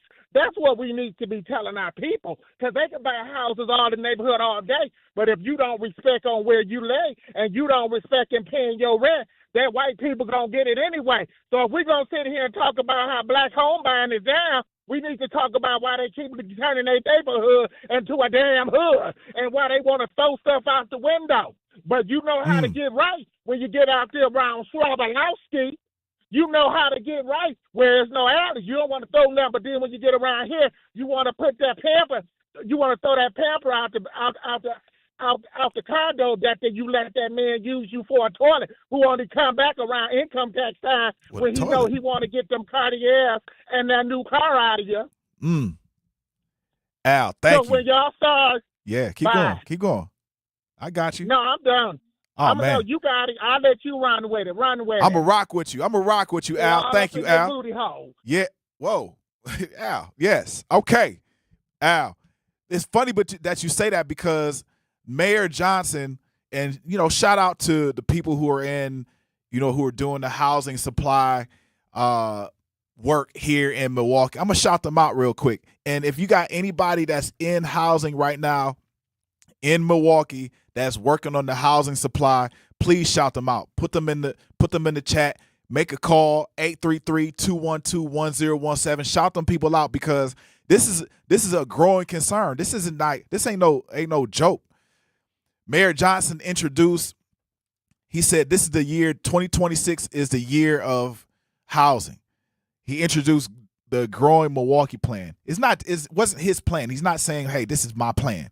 But what he's saying is, like, I'm introducing the plan. So just a heads up. That's the disclaimer, which aims at the Growing Milwaukee plan, aims at to revitalize Milwaukee's housing supply. So this plan includes a zoning overhaul that allows for multi-family buildings in areas previously designated for single-family homes. The homes, although the initial proposal faced community pushback, a revised plan was passed that still encourages new types of housing, such as townhouses and accessory dwelling units, to meet the needs of existing and future residents. Meaning that if you have a home and an ADU, if you have a home and you have a yard on that home, you can really go to Amazon or go to Home Depot and purchase an additional dwelling unit. It looks like a shack, but it can be a mini home, right? You can purchase that thing for $2,000, $3,000, $5,000, $10,000. Purchase that, and the city will approve it. They will approve it so you can put the innards on that particular house, so people can live in that additional dwelling unit. You can make it into a sauna. You can turn it into a gym. Whatever you want to do, you can now do that. Now, Milwaukee may be a little behind in that, but that does not mean that you can't do it. Now you can do it. Now it can be done. Milwaukee, we're going to take a break. We're going to come right back. We're going to talk about our local housing. Hit me back, Zach. I'm Chris Jakovic. I served in the United States Air Force, and I deployed 3 times. So in 2017, I was serving as an Air Force First Sergeant. Our motto in that role is, my job is people, everyone is my business. But unfortunately, in that year, I would lose my own brother, Lance Corporal Adam Jakovic, to suicide. The majority of veteran suicides are from guns. I store my weapons securely, not only for myself, but for my family. Store all your guns securely. Help stop suicide. My service never stops.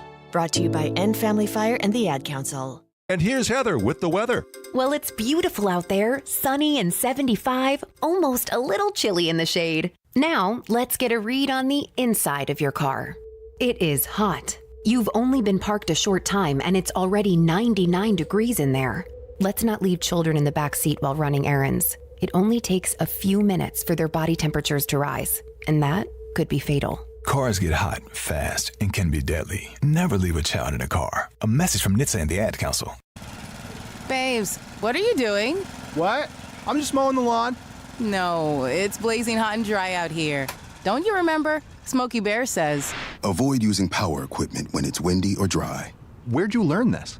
Oh, it's on SmokeyBear.com with many other wildfire prevention tips. Right. Thanks, honey bear. 'Cause remember, only you can prevent wildfires. Brought to you by the USDA Forest Service, your state forester, and the Ad Council. When a warrior faces adversity, he fights through it. He finds a way. Freedom isn't free. Rolling strong. Belief. Believe you can, and you will. Wheelchairs for Warriors provides mobility solutions to veterans and first responders injured in the line of duty. Join the mission and visit wheelchairsforwarriors.org. Here's the deal. We gotta set ourselves up. See, retirement is the long game. We gotta make moves and make them early. Set up goals. Don't worry about a setback. Just save up and stack up to reach them. Let's put ourselves in the right position. Pre-game to greater things. Start building your retirement plan at thisispretirement.org. Brought to you by AARP and the Ad Council. For 75 years, the Muscular Dystrophy Association's voices have thundered through the halls of Congress. For 75 years, we've willed the impossible into existence. For 75 years, the MDA community has pushed the science, shifted the narrative, and established the field of neuromuscular medicine. And until that day, when this is all a thing of the past, you couldn't stop us if you tried. Join us and celebrate 75 years of breakthroughs at MDA75.org.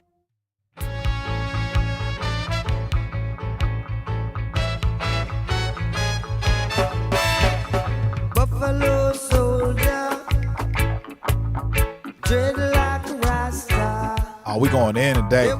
That song right there, I'm gonna tell y'all, that song was my theme song for a really, really long time. Stolen from Africa, brought to America, fighting an arrival, and we still fighting for survival, y'all. We still fighting for survival. Gentrification isn't organic. It's not organic. None of this gentrification is organic. None of this is organic, man. This is all like a system. It's crazy how it's a system. Like the tricks are being played in front of our face. This guy has a whole UFC fight at the White House. A whole UFC fight. The White House is big enough to house 15 families. He decks it out. He don't even live there. He decks it out, opens the front up, changes everything around in order for people to have a fight. Washington just showed y'all who they are. So let's talk about what's happening closer to home, honestly. Because the housing crisis isn't just like a federal problem. It's a state problem. It's a city problem. It is your block problem. It is a black communities at ground zero problem. Still, every single time. Most states don't have a reparation housing policy. So despite decades of redlining that was state enforced and state sanctioned, I'm talking to the state of Wisconsin. And I'm not just talking to the state of Wisconsin. Let's just talk to the majority of the states. I don't even know if Alaska had it. Alaska, let us know if you had it. But despite decades of redlining that was state enforced and state sanctioned, we still in some parts have not been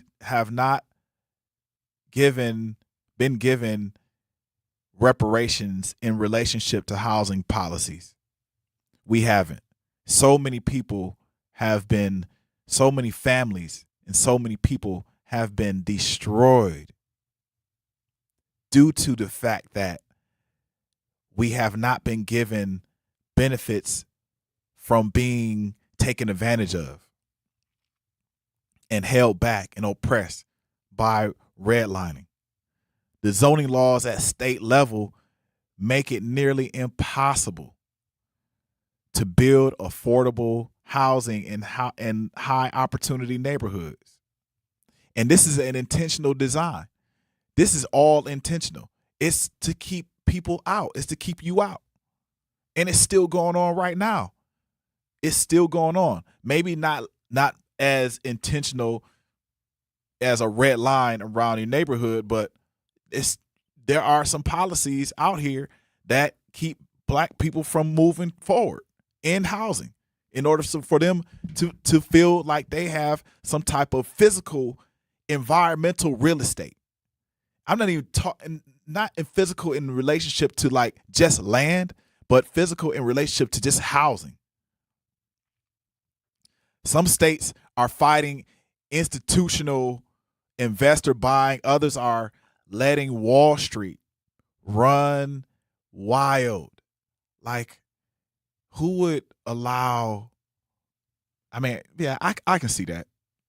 I can see how a state would allow a private entity to come through and purchase homes, because this is not a part of their interest. When a state representative or person who is of interest to those particular companies, when they meet, there's some things that are discussed behind closed doors that we aren't privy to. My daddy always said that if you want to visit somebody to get something through, don't see them in their office, see them in the bathroom. talk to them in the bathroom. There's no cameras, barely anything going. There's stuff going on, but it ain't nothing going on at the same time. Talk to them in the bathroom. And it's probably some of those bathroom conversations where a lot of this is happening. A lot of it is happening. A lot of property tax policies are getting passed, pushing black people, black homeowners out, and causing illegal displacement, all in motion, all in slow motion. Milwaukee, you think your property taxes have gone up? Because I know they have. I know Milwaukee's the state property taxes, city property taxes are going up. Somebody call in 833-212-1017. Has your property tax gone up so high that you think about leaving the home that you own? Call us. And what has your state representative actually done for housing your community? I want you to name names. And it's okay. It's okay to name names. Name some names. It's okay. It's super okay.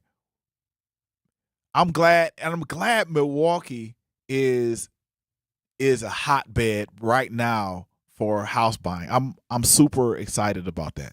I remember living in Florida and just hearing about folks that are coming up to the Midwest, particularly Milwaukee, Chicago area, and purchasing homes. I'm super excited about that. But we also got to protect the homeowners, the people who are the citizens that are living here in Milwaukee. We have to protect those individuals also that need homes. And we also have to educate them in order to help them purchase homes. We have to do that rightfully, and expediently. Right now, we have to do that because the time is of the essence. We have a president that wants to get us into a war. We got folks that are dressing up politics. They're dressing politics up. It's all a part of the trick. It's all a part of a trick. I'm excited. What I'm excited for is the Truth Nation to grow. We are growing like wildfire. I'm excited that people are demanding to have the truth in their radio, playing in their homes, at work. I'm excited about that. But what I'm also really excited about is the fact that we are coming to terms, and a lot of things are coming to terms slowly but surely. Things are not being they're not being pushed around us. We're actually starting to see the tricks. So remember, if you're able to tune in to all of the segments, all of the shows on Truth Radio, please do so. We're not done yet, y'all. We are not done. We got one more hour. We're going to talk to Drake Bentley. He's going to talk to us about, and we'll have a discussion about his article on Commander, the legendary Mike McGee Sr. Milwaukee, listen, this is not about left or right. This is about who has a house and who does not. And in America, that has always had a color. That has always had a color. Trump didn't create this problem. Trump didn't create the problem. But today he chose voter suppression over your ability to own a home. And you need to remember that. And I need you to remember that in November. Y'all have to remember that. Every November, every primary, every city council race, every automatic race, every single election, I need you to remember that he chose to block a bill over he chose voter suppression over your ability to own a home. Foul. he gets the gas face. If you ever heard of third base, go look that up because he gets the gas face all day. Trump, you get the gas face. Hey, y'all, we're going to be back with Drake Bentley on the third hour of the Grapevine. We're going to pick some grapes with Drake. Let's take a break. You can't buy a best friend. You can love them, walk them, pet them, and care for them, whether they want you to or not. You can take a picture or 50. You can fly to the moon, travel the world, or just stay in bed. You can't buy a best friend like that, but you can adopt one.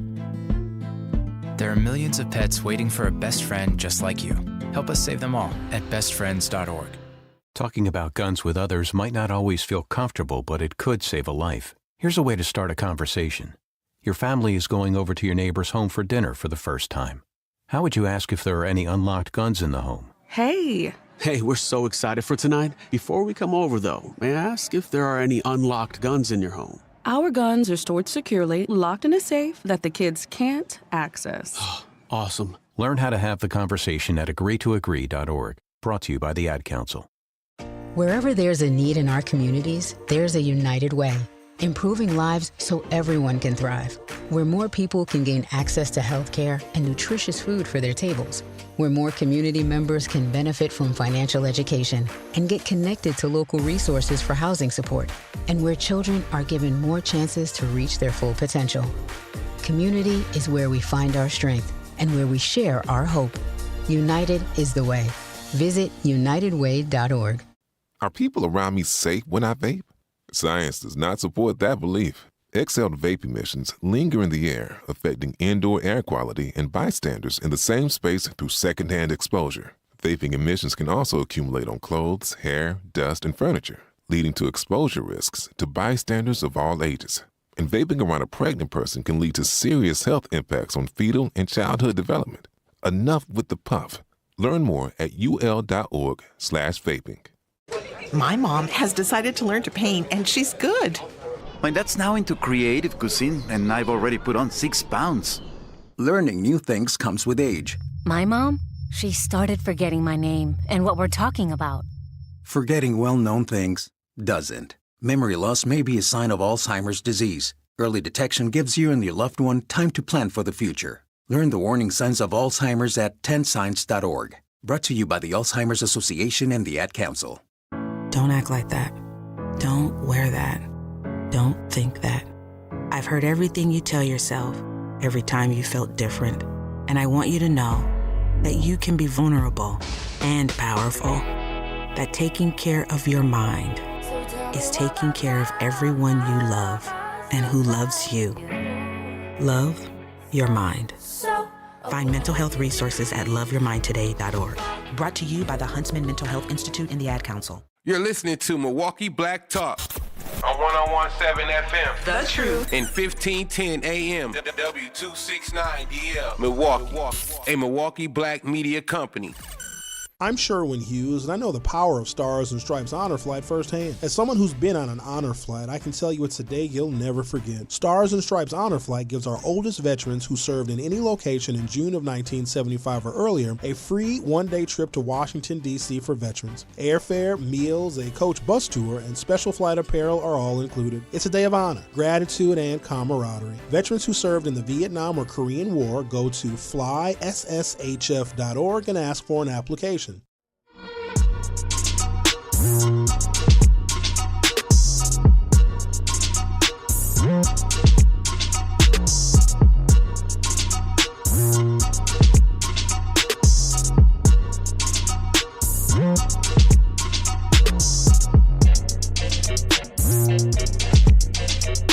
Welcome back to the Grapevine on 101.7 The Truth. Our next guest is award-winning journalist Drake Bentley, whose recent stories in the Milwaukee Courier Juneteenth special edition takes an in-depth look at the life, leadership, what's up, Drake? Not I see you, and legacy of Milwaukee's own Mike McGee Sr. Through interviews with McGee himself, along with Marvin Pratt, our mayor, we call him Mayor Marvin Pratt. the Dr. Howard Fuller, and others. Drake explores not only who Commander Mike McGee Sr. was, but what his story says about Milwaukee today. Hey, Drake, what's up? Welcome to the Grapevine. How you doing? You ready to pick these grapes? Yeah, I'm happy to be on, Brother Manon. It's happy. I'm grateful that I'm a guest on here. Man, I'm glad that you're here. Let me ask you a question. So, what inspired you to? What inspired you, Milwaukee Courier, to dedicate a Juneteenth special edition to Commander Mike McGee Sr.? I call him the Commander because that's what he is.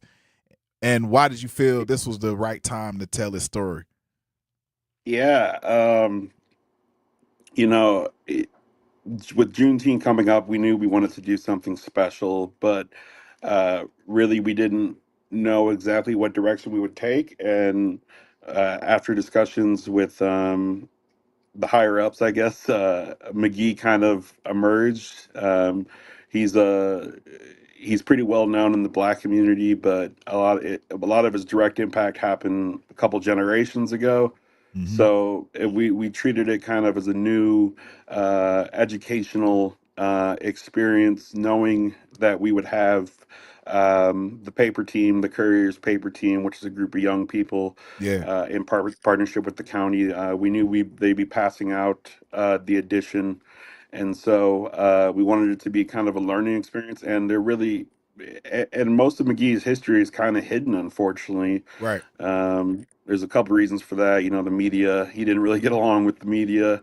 Well, if you go to YouTube, if you try to YouTube Mike McGee Sr. and Milwaukee, you probably only find the things that the media has tried to inflame and on his name.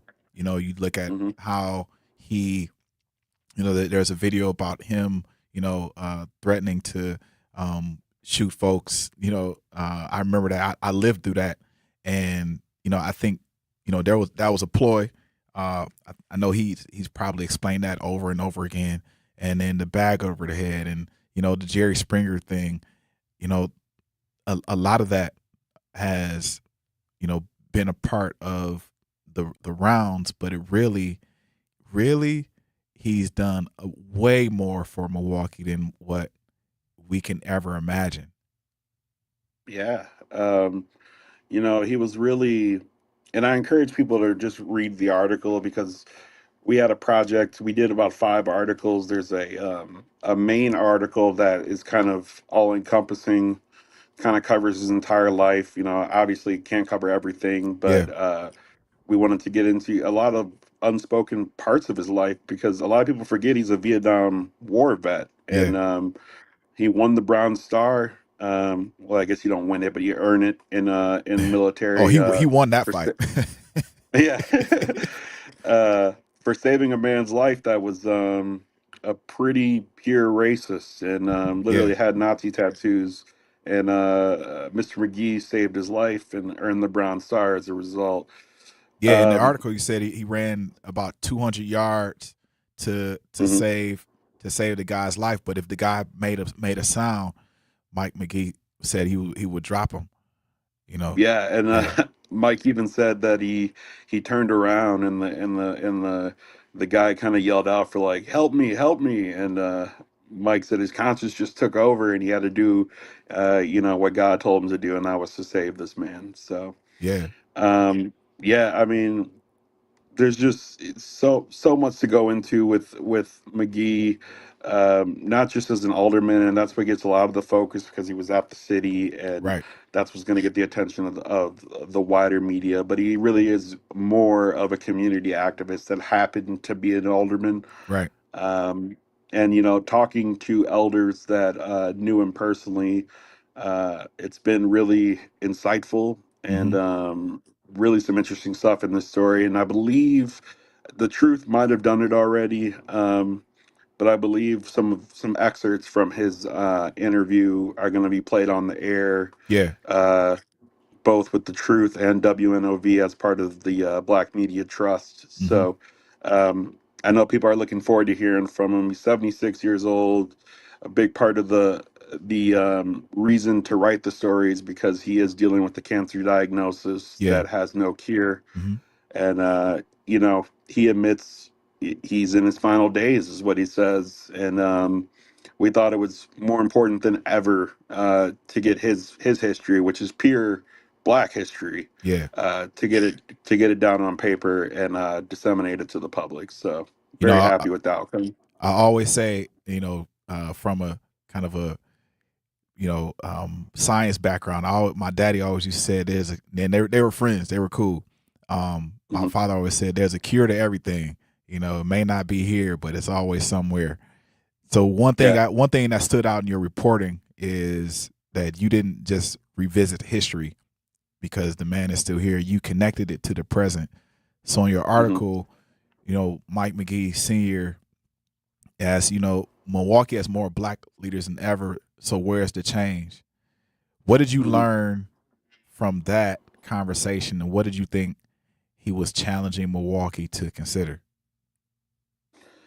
Yeah, I think I kind of expected going into it that he wasn't going to think very kindly of current leadership, just based off the state of affairs in Milwaukee and the nation as a whole. And looking back at his time, he was the alderman from 84 to 92. Yeah. And there have been changes. There's been improvements. I won't say that there haven't been, but have there been substantial enough ones? Most people would probably disagree with that. Right. So yeah, he is pretty clear that there's 8 aldermen or alder people on the Common Council right now. That means 8 Black alder people. So that means the majority of the Common Council is Black folks. Yeah.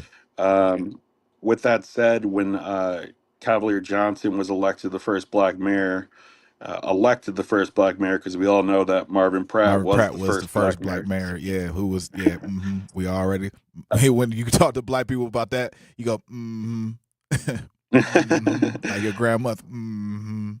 Yeah. Marvin, or excuse me, when Cavalier Johnson was elected, there was an election for a new president of the Common Council. Right. We all know that went to Jose Perez, right, who is a Latino man that represents part of the South Side. Malele Coggs did put up a fight for that position. Yeah. She represents kind of downtown, North Side, Brownsville area. But she was unsuccessful. And for McGee, he says it's a sign that Black alders on the Common Council right now have too much infighting, too much bravado, too much ego, and they're not focused on the community. And so that's what he wanted to say. He straight up said, they collect a check every 2 weeks. They don't think of anything creative. And if there's anyone that you could argue wasn't creative, it's Michael McGee Sr. Right. Yeah. I think that kind of is passed down even through his family and children. I think, he during his time, I remember there was a lot of creativity. You think about the Warning League. And I don't know how you are, Drake, but I'm old enough to remember the Warning League and how, it started from just a little bit of something to it grew where, it was like Milwaukee's AAU. People would come from different parts of the city. They have their teams and, they hoop. And, it was where families and friends gathered in order to make something of themselves. It was like, it reminded you of Rucker. It was like Milwaukee's Rucker League, how New York has Rucker, like it was Milwaukee's Rucker. And people even would come from different parts of the state and even Chicago, different parts of the Midwest to come see the games at Warning. And those kids, a lot of kids that played at Warning would then go on, some went on to hoop, in high school, college, the league, different leagues. And those people are still around to today. A lot of them. We had one who was even, there's a number of them. I can name names, but yeah, continue. Senior I asked him directly, what was he most proud of in his time in office, Yeah. as far as what he got done for the community. And right away, he said the basketball league. Yeah. So Yeah. I know it meant a lot to him. And he did, I mean, for a guy that had a kind of a reputation of being a rabble rouser and not necessarily uh, someone that was straight business, Mr. McGee was straight business, and Yeah. he was instrumental in getting the Center Street Library built, the Fondy Yep. Market built. Yep. He proposed gun buybacks for Yep. illegal weapons. Yep. He wanted to decentralize the police station or the police department so Mm-hmm. that every single district had their own community board that would hire, fire, and discipline officers. Yep. So he was really ahead of his time. But Mm-hmm. something like the basketball league, really meant a lot to him. And you would love to see something like that happen again. If there weren't so much power and influence in AAU and in high school basketball now. Yeah, I don't know about the power influence in AAU right now, but I think that, there's room, especially in Milwaukee, for a warning league. And if people have access to a gym and or outdoor area and you have the power to do that, please bring it back. The warning league was vitally important in Milwaukee. So we're going to pause for a quick break. When we come back, we'll continue our conversation with Drake Bentley about his powerful Milwaukee Courier series on Mike, the Commander, Mike McGee Sr. Yes. Dreaming of owning your first home? Don't settle for a fixer-upper. Build a brand new home with Milwaukee Habitat for Humanity. They partner with first-time buyers to make home ownership possible with little to no down payment and a team that's on your side every step of the way. Even if you're just starting to explore what's possible, they're here to help you take the next step. If your household earns between $55,000 and $90,000 a year, you may qualify. Visit MilwaukeeHabitat.org to learn more. At Milwaukee College Prep, we believe brilliance lives in every child.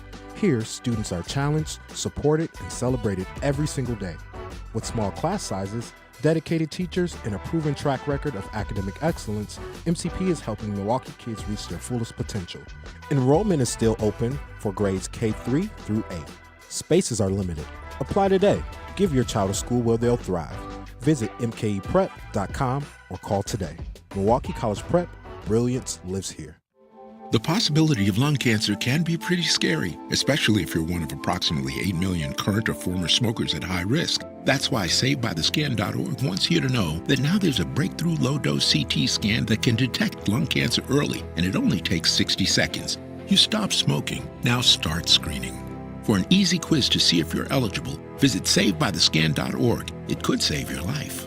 SaveByTheScan.org is brought to you by the American Lung Association's Lung Force Initiative and the Ad Council. Reading aloud to children sharpens their listening skills, expands their vocabularies, and nurtures a lifelong love of reading. That's why Reading is Fundamental, the nation's leading children's literacy nonprofit, offers free monthly read-alouds by popular authors through its Rally to Read program. Visit rallytoread.org to watch the read-alouds and discover exciting reading activities for school and home. Visit rallytoread.org today.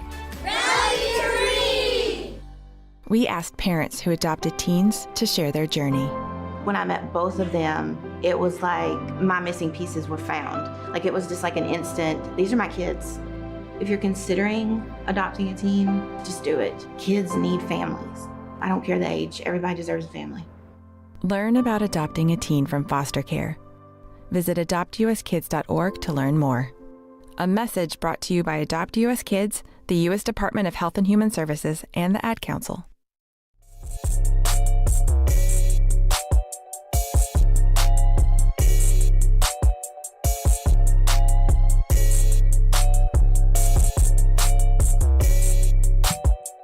Welcome back to the Grapevine. We have Drake Bentley. We're talking to Drake Bentley about his powerful Milwaukee Courier series on the Commander, the legendary Mike McGee Sr. And I hope and pray that he's listening. If he's not, then hopefully we can get this message out to him. I reached out to one of the family members to see if they can call in too. So that'll be a really good surprise.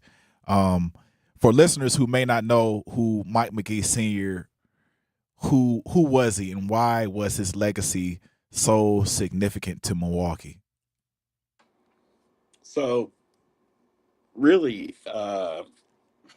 McGee is kind of a bit of a historical figure, kind of bigger than life, really. We don't see it as much now with elected officials, but my father grew up, is born and raised in Milwaukee, was born in the '60s, and I told him I was writing about McGee, and he said McGee was kind of the Trump before Trump.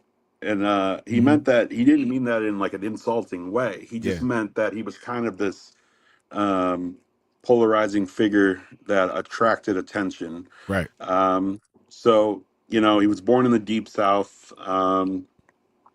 His mother gave a great interview to Milwaukee Magazine in 1989 about Mike's childhood. And then he moved to Milwaukee about the age of 13. He went to Rufus King. And then he joined the Army, spent about 6 years in Vietnam, came back and joined the Black Panthers, and quickly developed into a leader in the community. Ran for office a couple different times, wasn't successful, but then the death of Ernest Lacey happened. And this was a 22-year-old black man that the Milwaukee Police Department killed after beating him. He died in the back of a police van after being arrested for a rape he did not commit. And it was a really big deal when that broke in the early 80s. And as a result, McGee and Howard Fuller, who was also interviewed for this project, were kind of the main activists. They were kind of the face of the justice for Lacey's family movement. And they were, as tragic as the death was, they were successful in bringing attention to it. The legislature passed a bill in Lacey's name, requiring that police render aid to victims. His family received a very heavy settlement for the time. And ever since that happened, McGee kind of solidified his role as a leader in the community, and in turn, the district he represented elected him. So, from that point on, he was an elected official for 8 years, and we get into it. We talked to one of his legislative aides that worked really closely, really went to war with Mike during these years.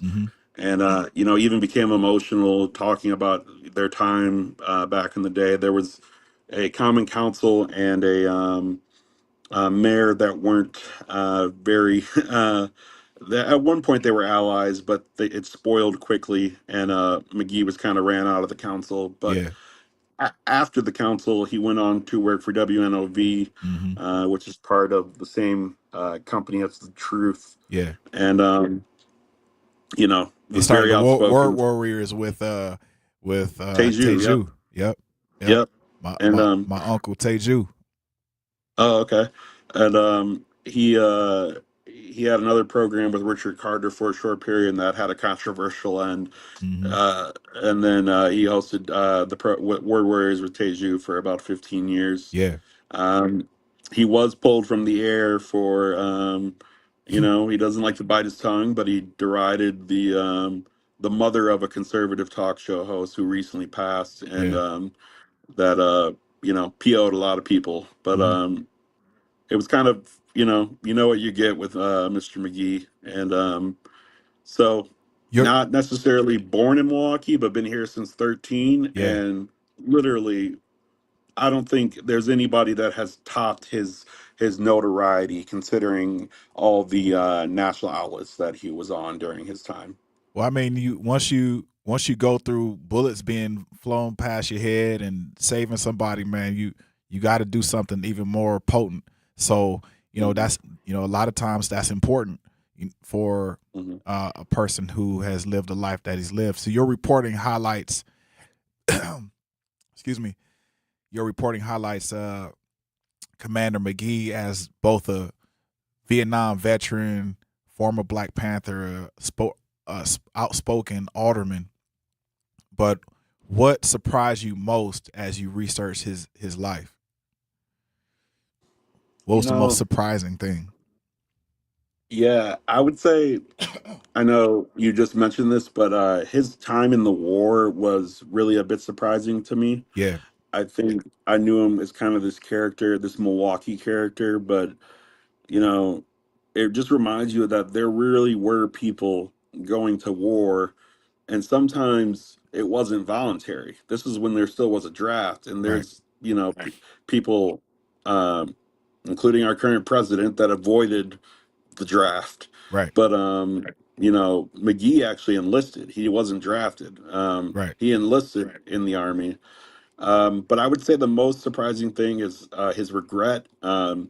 He said he didn't really have any regrets. He left a legacy, and he wants to pass the torch. And his son attempted to grab that torch a few times, and we can get into his tenure. But he his biggest regret was not spending enough time with his family, and Yeah. I think that was really telling. That was like, being in activism and being in politics and being this leader in the community takes a lot from you.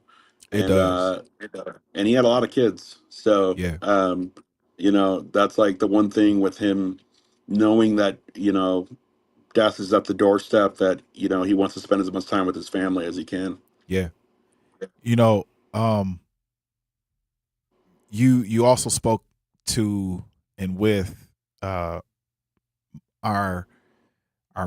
mayor Marvin Pratt, our other mayor Marvin Pratt, and Dr. Howard Fuller for this series. What did their perspectives add to your understanding of Mike McGee's impact? Yeah. Um, Going into it, I was like, oh, this is, because I heard that Fuller and McGee didn't necessarily, They did not. um, Yeah. they didn't, Not at all. you know what I mean? Yeah. Um, and there really is like a lot of bravado and ego with Yeah. kind of like who owns Black history. Yeah. And I get it. But they were at the time, they were young. They were young Mhm. individuals. They were trying to maneuver Black Milwaukee. It reminded you of, like, what is that? Is it the Carter G. Woodson, W.B. Du Bois, kind of tussle? The talented 10th and the people that work in the fields. They're trying to figure that out, and that's our constant struggle. That was our struggle in Milwaukee. But it reminded me of that as a kid growing up. Yeah. And, Dr. Fuller was pretty open with, like, this is why we had a split, and it was because Mike McGee and Dr. Gerald Jones, who Yeah. founded the Courier and also was owner of WNOV, passed away last year. Yeah. They put something in the newspaper about Black men shouldn't be held accountable for crimes until conditions in the Black community change. Yeah. And that really, for someone like Dr. Fuller, that's something he just didn't agree with, and he was open with that. And that's kind of really where the split started. But early on, Mike told him, like, I shouldn't be hanging out with someone like you, um, and Dr. Fuller's a very academic person, I would say. He's very steeped in academia. At one point was a militant follower of Malcolm X. Yeah. But I think one of the more interesting things about Marvin Pratt, though, is that Marvin still talks to Mike about once or twice every week. And they still talk about their time in the city. They're both dealing with some health issues. Former Mayor Pratt has a declining vision. Yeah. They talk about their health, their family, their lives, their work, and everything. And I was just honored to be able the person to document this history. Man, I'm honored to, and we're not gonna end this just yet, but we do have a caller on line one. It looks like Mr. McGee is on the call. What's up, Mr. McGee? Hey, how's it going, man? This is Mike McGee. No, hey, Mike McGee, man. It's True McGee. That's true.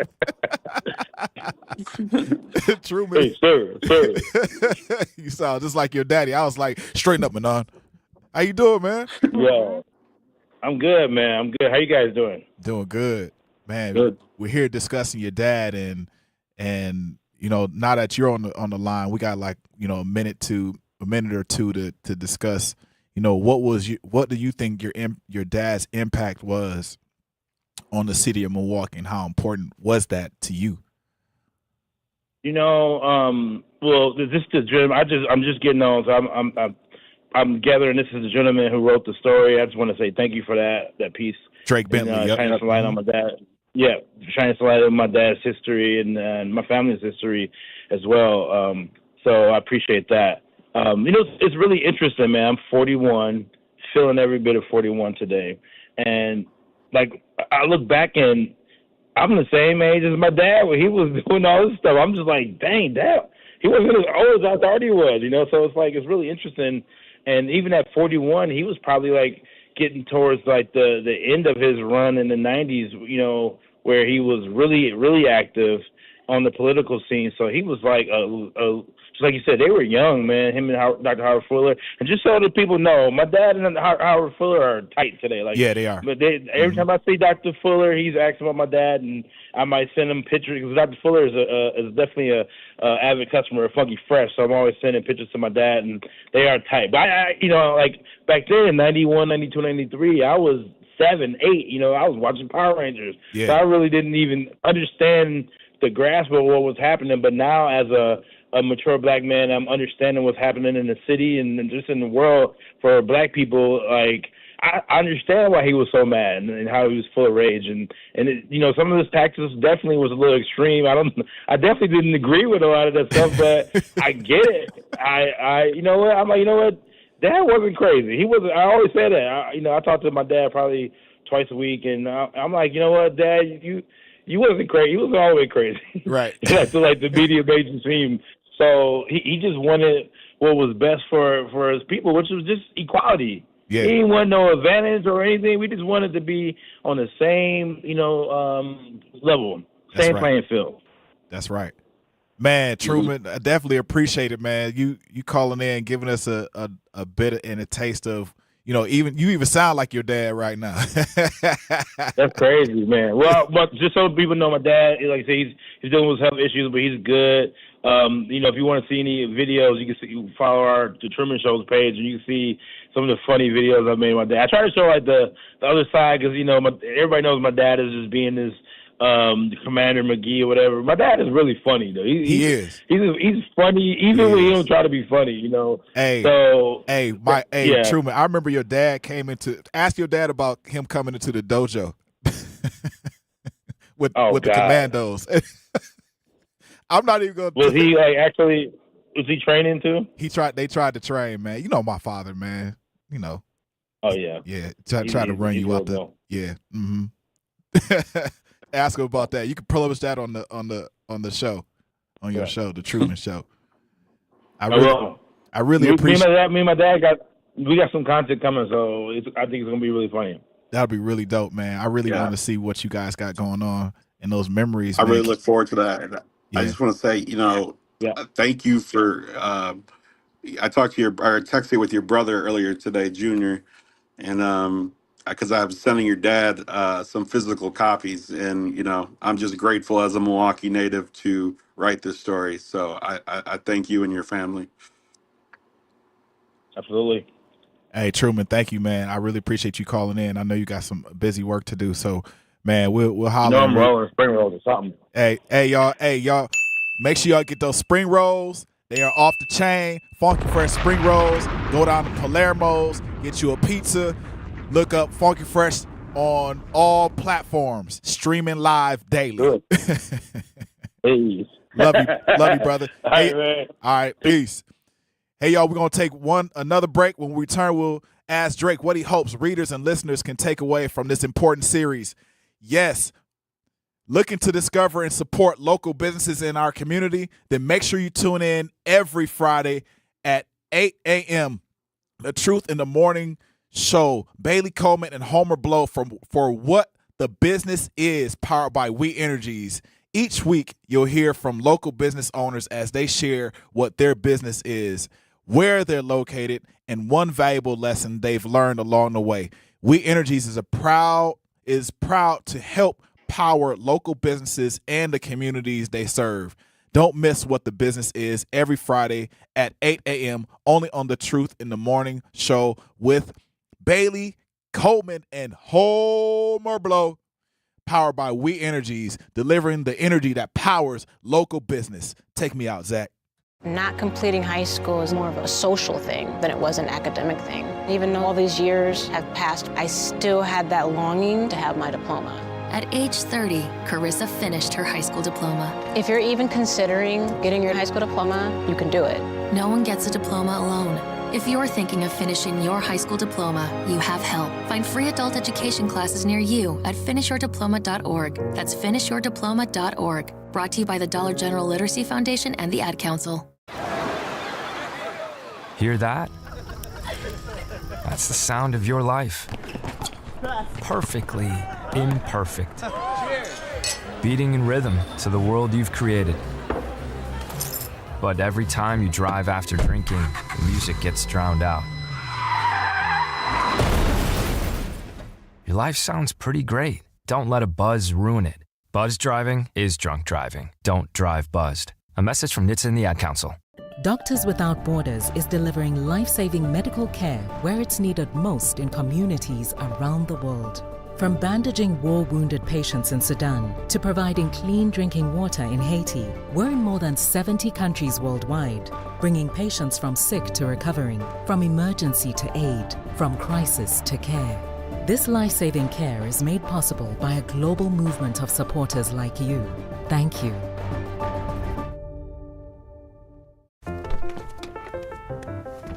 Mommy, can I sit in the front seat just this one time? Please, please, please. No, not yet. But why? Because I love you, and you're just not ready yet. Now, get in the back so I can get you in your car seat, please. Putting your kids in the right seat for their age and size is an act of love. Check that your kids are in the right seat at nhtsa.gov/the right seat. Love protects. A message from NHTSA and the Ad Council. This is the Bloomberg Black Business Beat. Knicks fans everywhere are still basking in the glow of their team's first NBA championship since 1973. John Rogers is founder, chairman, and co-CEO of Ariel Investments, one of the largest and longest-running black-owned investment firms in the country, and one of the largest shareholders of MSGS stocks. That's Madison Square Garden Sports, the larger company that includes the New York Knicks and the New York Rangers. He says coming off the Knicks' big win, the timing could be right to split off the stock into at least two distinct companies. I think it'll make it much easier for a private equity investor to put capital into either of the companies or both companies. It'll be easier for Jim Dolan if he wants to sell one of the companies. You know, he might want to sell at these all-time highs as the stocks have done so extraordinarily well. You know, get out on top and realize the valuation will probably never be higher than what's happening during this environment after this iconic championship. I'm Bloomberg's Justin Milliner on the Black Business Beat.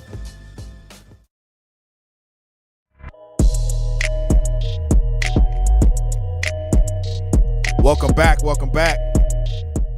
You're on the Grapevine 101.7 The Truth. And we're talking to Drake Bentley on his series of Mike McGee Sr., the Commander, Road Warrior.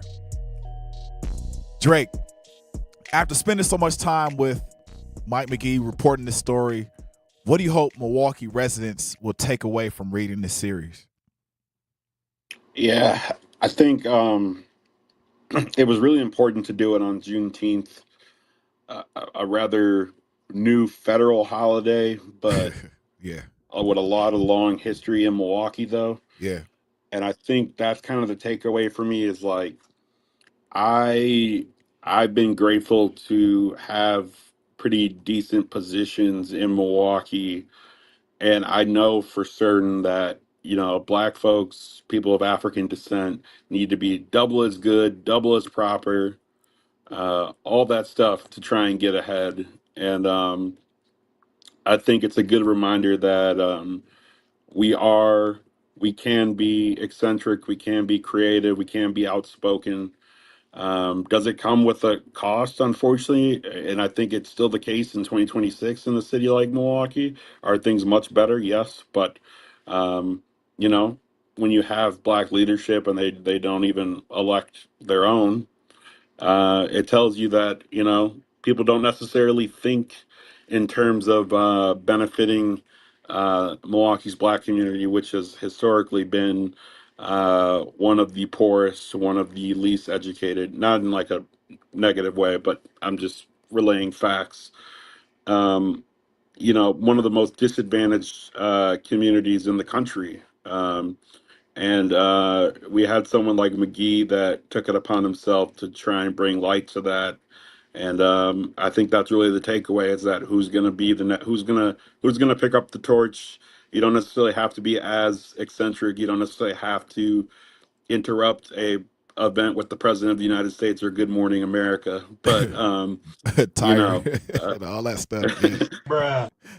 who's gonna be who's gonna be of the community, and for the community. Yeah, because it was I think he started blowing whistles when they were interviewing. They were interviewing somebody on Good Morning America. They were blowing whistles, and Commander McGee had his the commander outfit, the fatigues on, and they were they were doing their thing. They were blowing the whistles. Yeah. Yeah, and the Jimmy Carter ones were always really interesting too, because Glenn Madison, who worked for Mr. McGee, said, you could see it in Jimmy Carter's eyes, like he understood. And I think it says a lot for like a president of the United States, right, to be talked about in that way, despite kind of the main narrative around Jimmy Carter is he wasn't that successful of a president. Mm-hmm. But really, when you look back at the things he did, it was like kind of just those little moments like, oh, he kind of sympathized with Mike McGee, Right. Maybe he was one of the better ones that we ever had. So, yeah, he's a monumental figure, and I'm glad we could give him his due. And we look forward to doing more. I would say in general, through the trust, and Manon, is like we're really excited about bringing news to the Black community, and we kind of all, in a weird way, live in the image of Mr. McGee, and we got more to come at the Courier. That's what I'll say. How has reporting on Mike McGee Sr. changed your own perspective on Milwaukee's history and Black political leadership? I know this probably is loaded. I think I just kind of touched on this, but I worked for a politician. Mm-hmm. I worked for the Journal Sentinel. These are very, historic institutions that I've worked for, and like I said, I mean, Black folks have it hard, and I don't think it's a knock on current white America, but I think there's a lot that they're kind of naive to their own prejudices. So, it changed me in that, like, when I made this change from the Journal Sentinel, which is a very mainstream newspaper, and has access to and has a lot of influence over the city and really the state and really the country, to be honest. Yep. I knew when I made this change that I was doing the right thing, because I care about my community more than anything. Mm-hmm. And I think coming across this McGee story and writing this story kind of solidified that for me. And, when I was at my parents' house the other night, and they said, I'll be honest, we didn't know what to think, but seeing the actual physical copy of the Commander Special Edition led us, to believe that this was the right move. So, what if this starts a larger conversation? If this starts a larger conversation in Milwaukee, what do you hope that conversation is? Hold your elected officials accountable, regardless if they say some things that you like. I'll tell you, I worked in a newsroom, and a veteran reporter said, They're all crooked, every single one of them. And I think, do we have some good elected officials that say the right things and do the right things? Yes, of course. But I think people forget that elected officials work for the people. Right. They work for you. They work for the people listening to this program right now. Right. It's not the other way around. And a lot of it has kind of become kind of professional development, business leaders that become elected officials. Right. And the country and cities are not businesses. They're ecosystems of human beings. So I would say, hold your elected officials accountable, make sure they're doing the right thing, and pay attention to local races, because it's not always about the president of the United States. That's exactly right. I think that's an important point. And Drake, we're going to get together. I'm going to get your number from my folks over there. We're going to spend some time. I asked some other questions, even personal questions that I wanted to ask you about the interview. But I appreciate you, and I thank you tremendously for joining us, for helping us preserve, a really important chapter in Milwaukee's history through your reporting in the Milwaukee Courier, but just your self-reporting, having the time to take out of your day, whether paid or not, to talk to someone who's had a legacy. A lot of the people during that period of time are now gone, such as my father. He played an intricate role in the history of Milwaukee, and so many other people are moving on and getting older, and and the likes. Another person you probably be interested to talk to is also Tejumala. So if you ever have a part 2, he's a really good person to have a conversation with. So we appreciate your time. We encourage everyone to read the Milwaukee Courier's Juneteenth special edition. It's not just Juneteenth, a special edition. It is an edition for a lifetime, featuring our very own Drake Bentley and his series on Mike McGee Sr.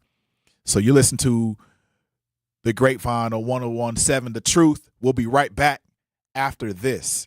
Our children deserve a real chance to make it in life, and a good education is a passport to opportunity.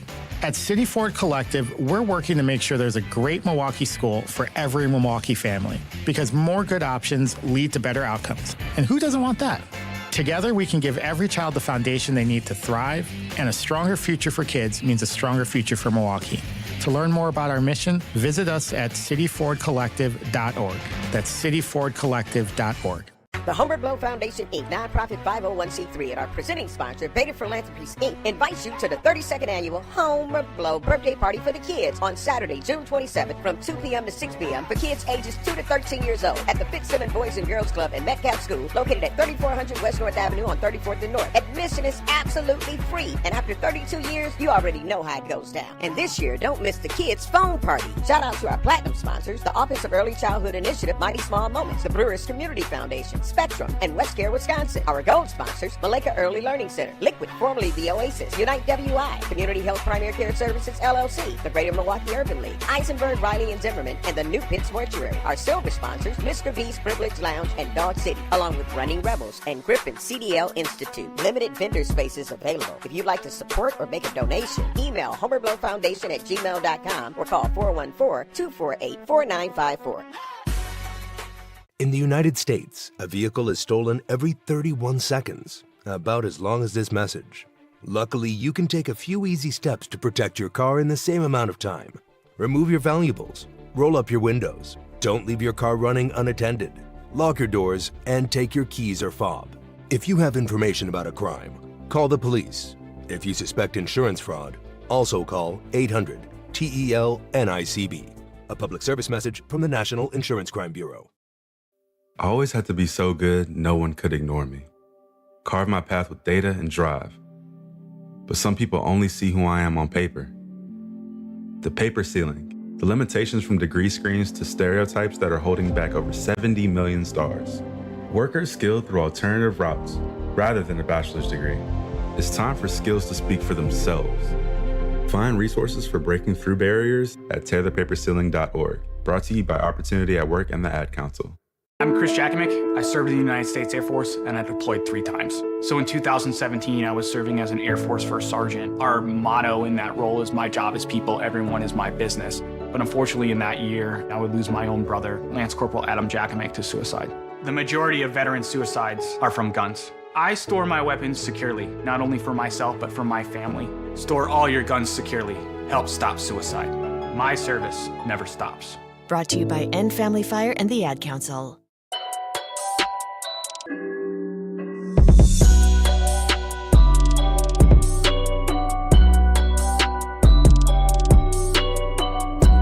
Yes, we just heard from Drake Bentley about the man who spent his entire life fighting for Milwaukee, Black Milwaukee, and its right to exist, to vote, to lead, to build, to own.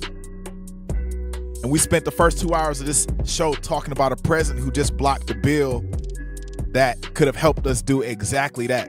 So those two stories are connected. They've always been connected. Lines are open. Lines are open, y'all. 833-212-1017. 833-212-1017. The lines are open. What does Mike McGee Sr. mean to you? What does Mike McGee Sr. mean to you? And what do we do with that legacy today? What does that legacy do for us today? I'm going to go to the chat real quick. Anita Nicole 06 says, Road Warriors, the butt naked truth. I remember that. My children love listening to the theme song and intro as I dropped them off at school. Let's stay engaged. Biko's been active. Biko said, salute to the commander. Yes, you're right. It wasn't Carter G. Woodson. It was Booker T. Washington. Sorry. Booker T. Washington. It was like that internal talented 10th versus, people who were just had boots on the ground type of fight. Malcolm versus Martin. No Limit, Cash Money. Nas versus Jay. Funky Fresh. Yes, so dope. So also the interview will be on WNOV. Do you know Mike McGee Sr.? If you know Mike McGee Sr. personally, please put a star in the chat, put a fist in the chat. If you know Mike McGee Sr., what do you remember about him and what he stood for? If you knew Mike McGee Sr., what do you remember about him, what he stood for? Because I remember so much, man. It's so much. I remember he had that thing where, and I forget, I was young, but he was at I think a common council meeting, and he had to put a bag over his head, a paper bag over his head, because he said he couldn't stand the politics. The politics was dirty or the city politics was dirty in Milwaukee. He said it was dirty. It wasn't clean. The swamps was full of, it was a cesspool.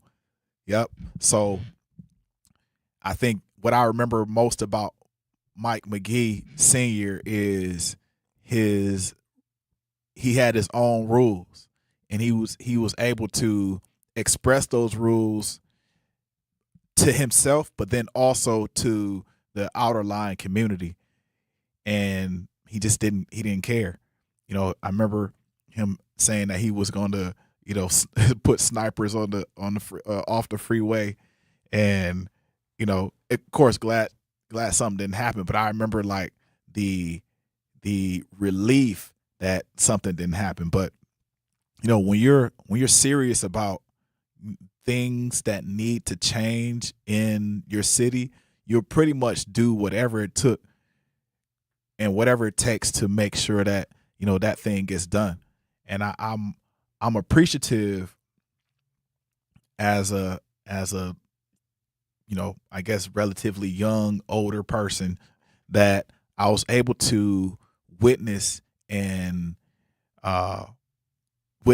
all of the incidences that have gone on in Milwaukee on behalf of the positive incidences on behalf of Black folks here in the city of Milwaukee and also the state of Wisconsin. We are not just focusing just on Milwaukee, although this is where our viewership is. But I do know that the people who are there are people who are listening that are outside of the city of Milwaukee that appreciate and love the way that Mike McGee lived his life. So, man, and it's not over. The fight ain't over. The fight is not over. He still continues to be, a champion for Black rights, Black-owned rights. So, thank you, Mike McGee. We really appreciate it. Really do appreciate it. It was so many memories that you put together, and to have access to you is quite extraordinary. To live through that is quite it wasn't a trying time. It was a flying time, because we were able to see Black men, especially during that period of time.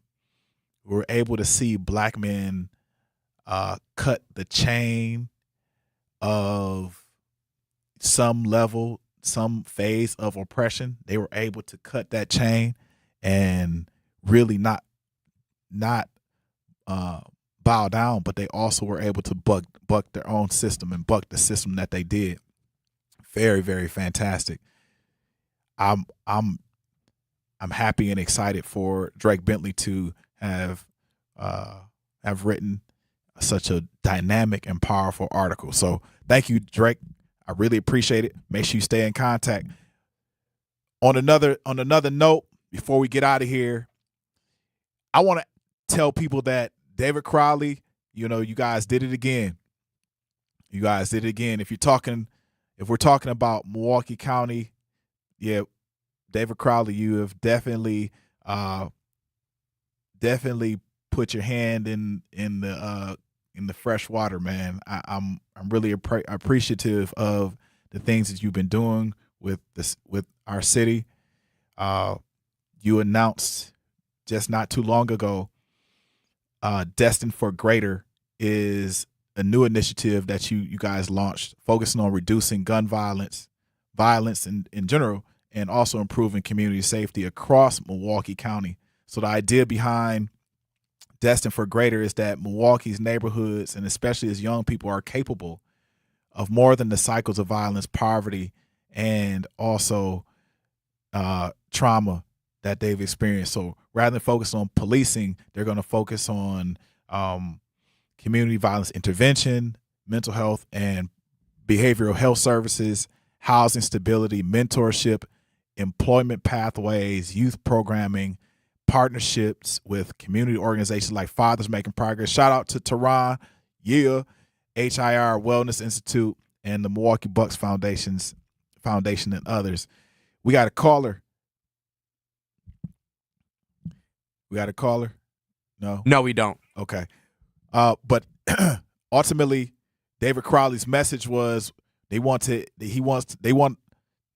invest in prevention and healing, opportunity in people, not just punishment, but they want to create safer neighborhoods because our communities are destined for greater. And I know that we are powerful people, especially here in Milwaukee. One thing about being here in Milwaukee is that we sit in the cross section of America, and so we get not only the news, and it goes over our head, but we also are at the cross section of economics. We're also at the cross section of industrialization. We sit at the cross section of many, many different genres and verticals. And I appreciate everybody for standing up. All of our leaders, Mike McGee, Teju, my dad, you all have dads and moms that have stood out to hold Milwaukee together. So you should be proud of yourselves. Remember and dream. Keep dreaming. Tell your children what you're building and why. Tell your children that most of these answers don't start with Black leaders. They start with you.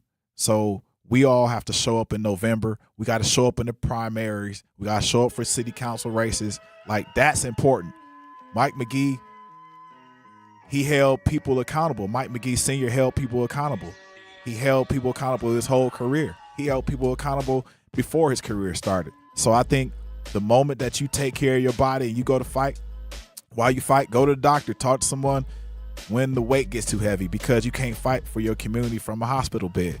So make it happen. I'm Manan Sabir, and this is my time on the Grapevine 101.7 The Truth. We have Digi Meech and Jazz Tyler for the tap in.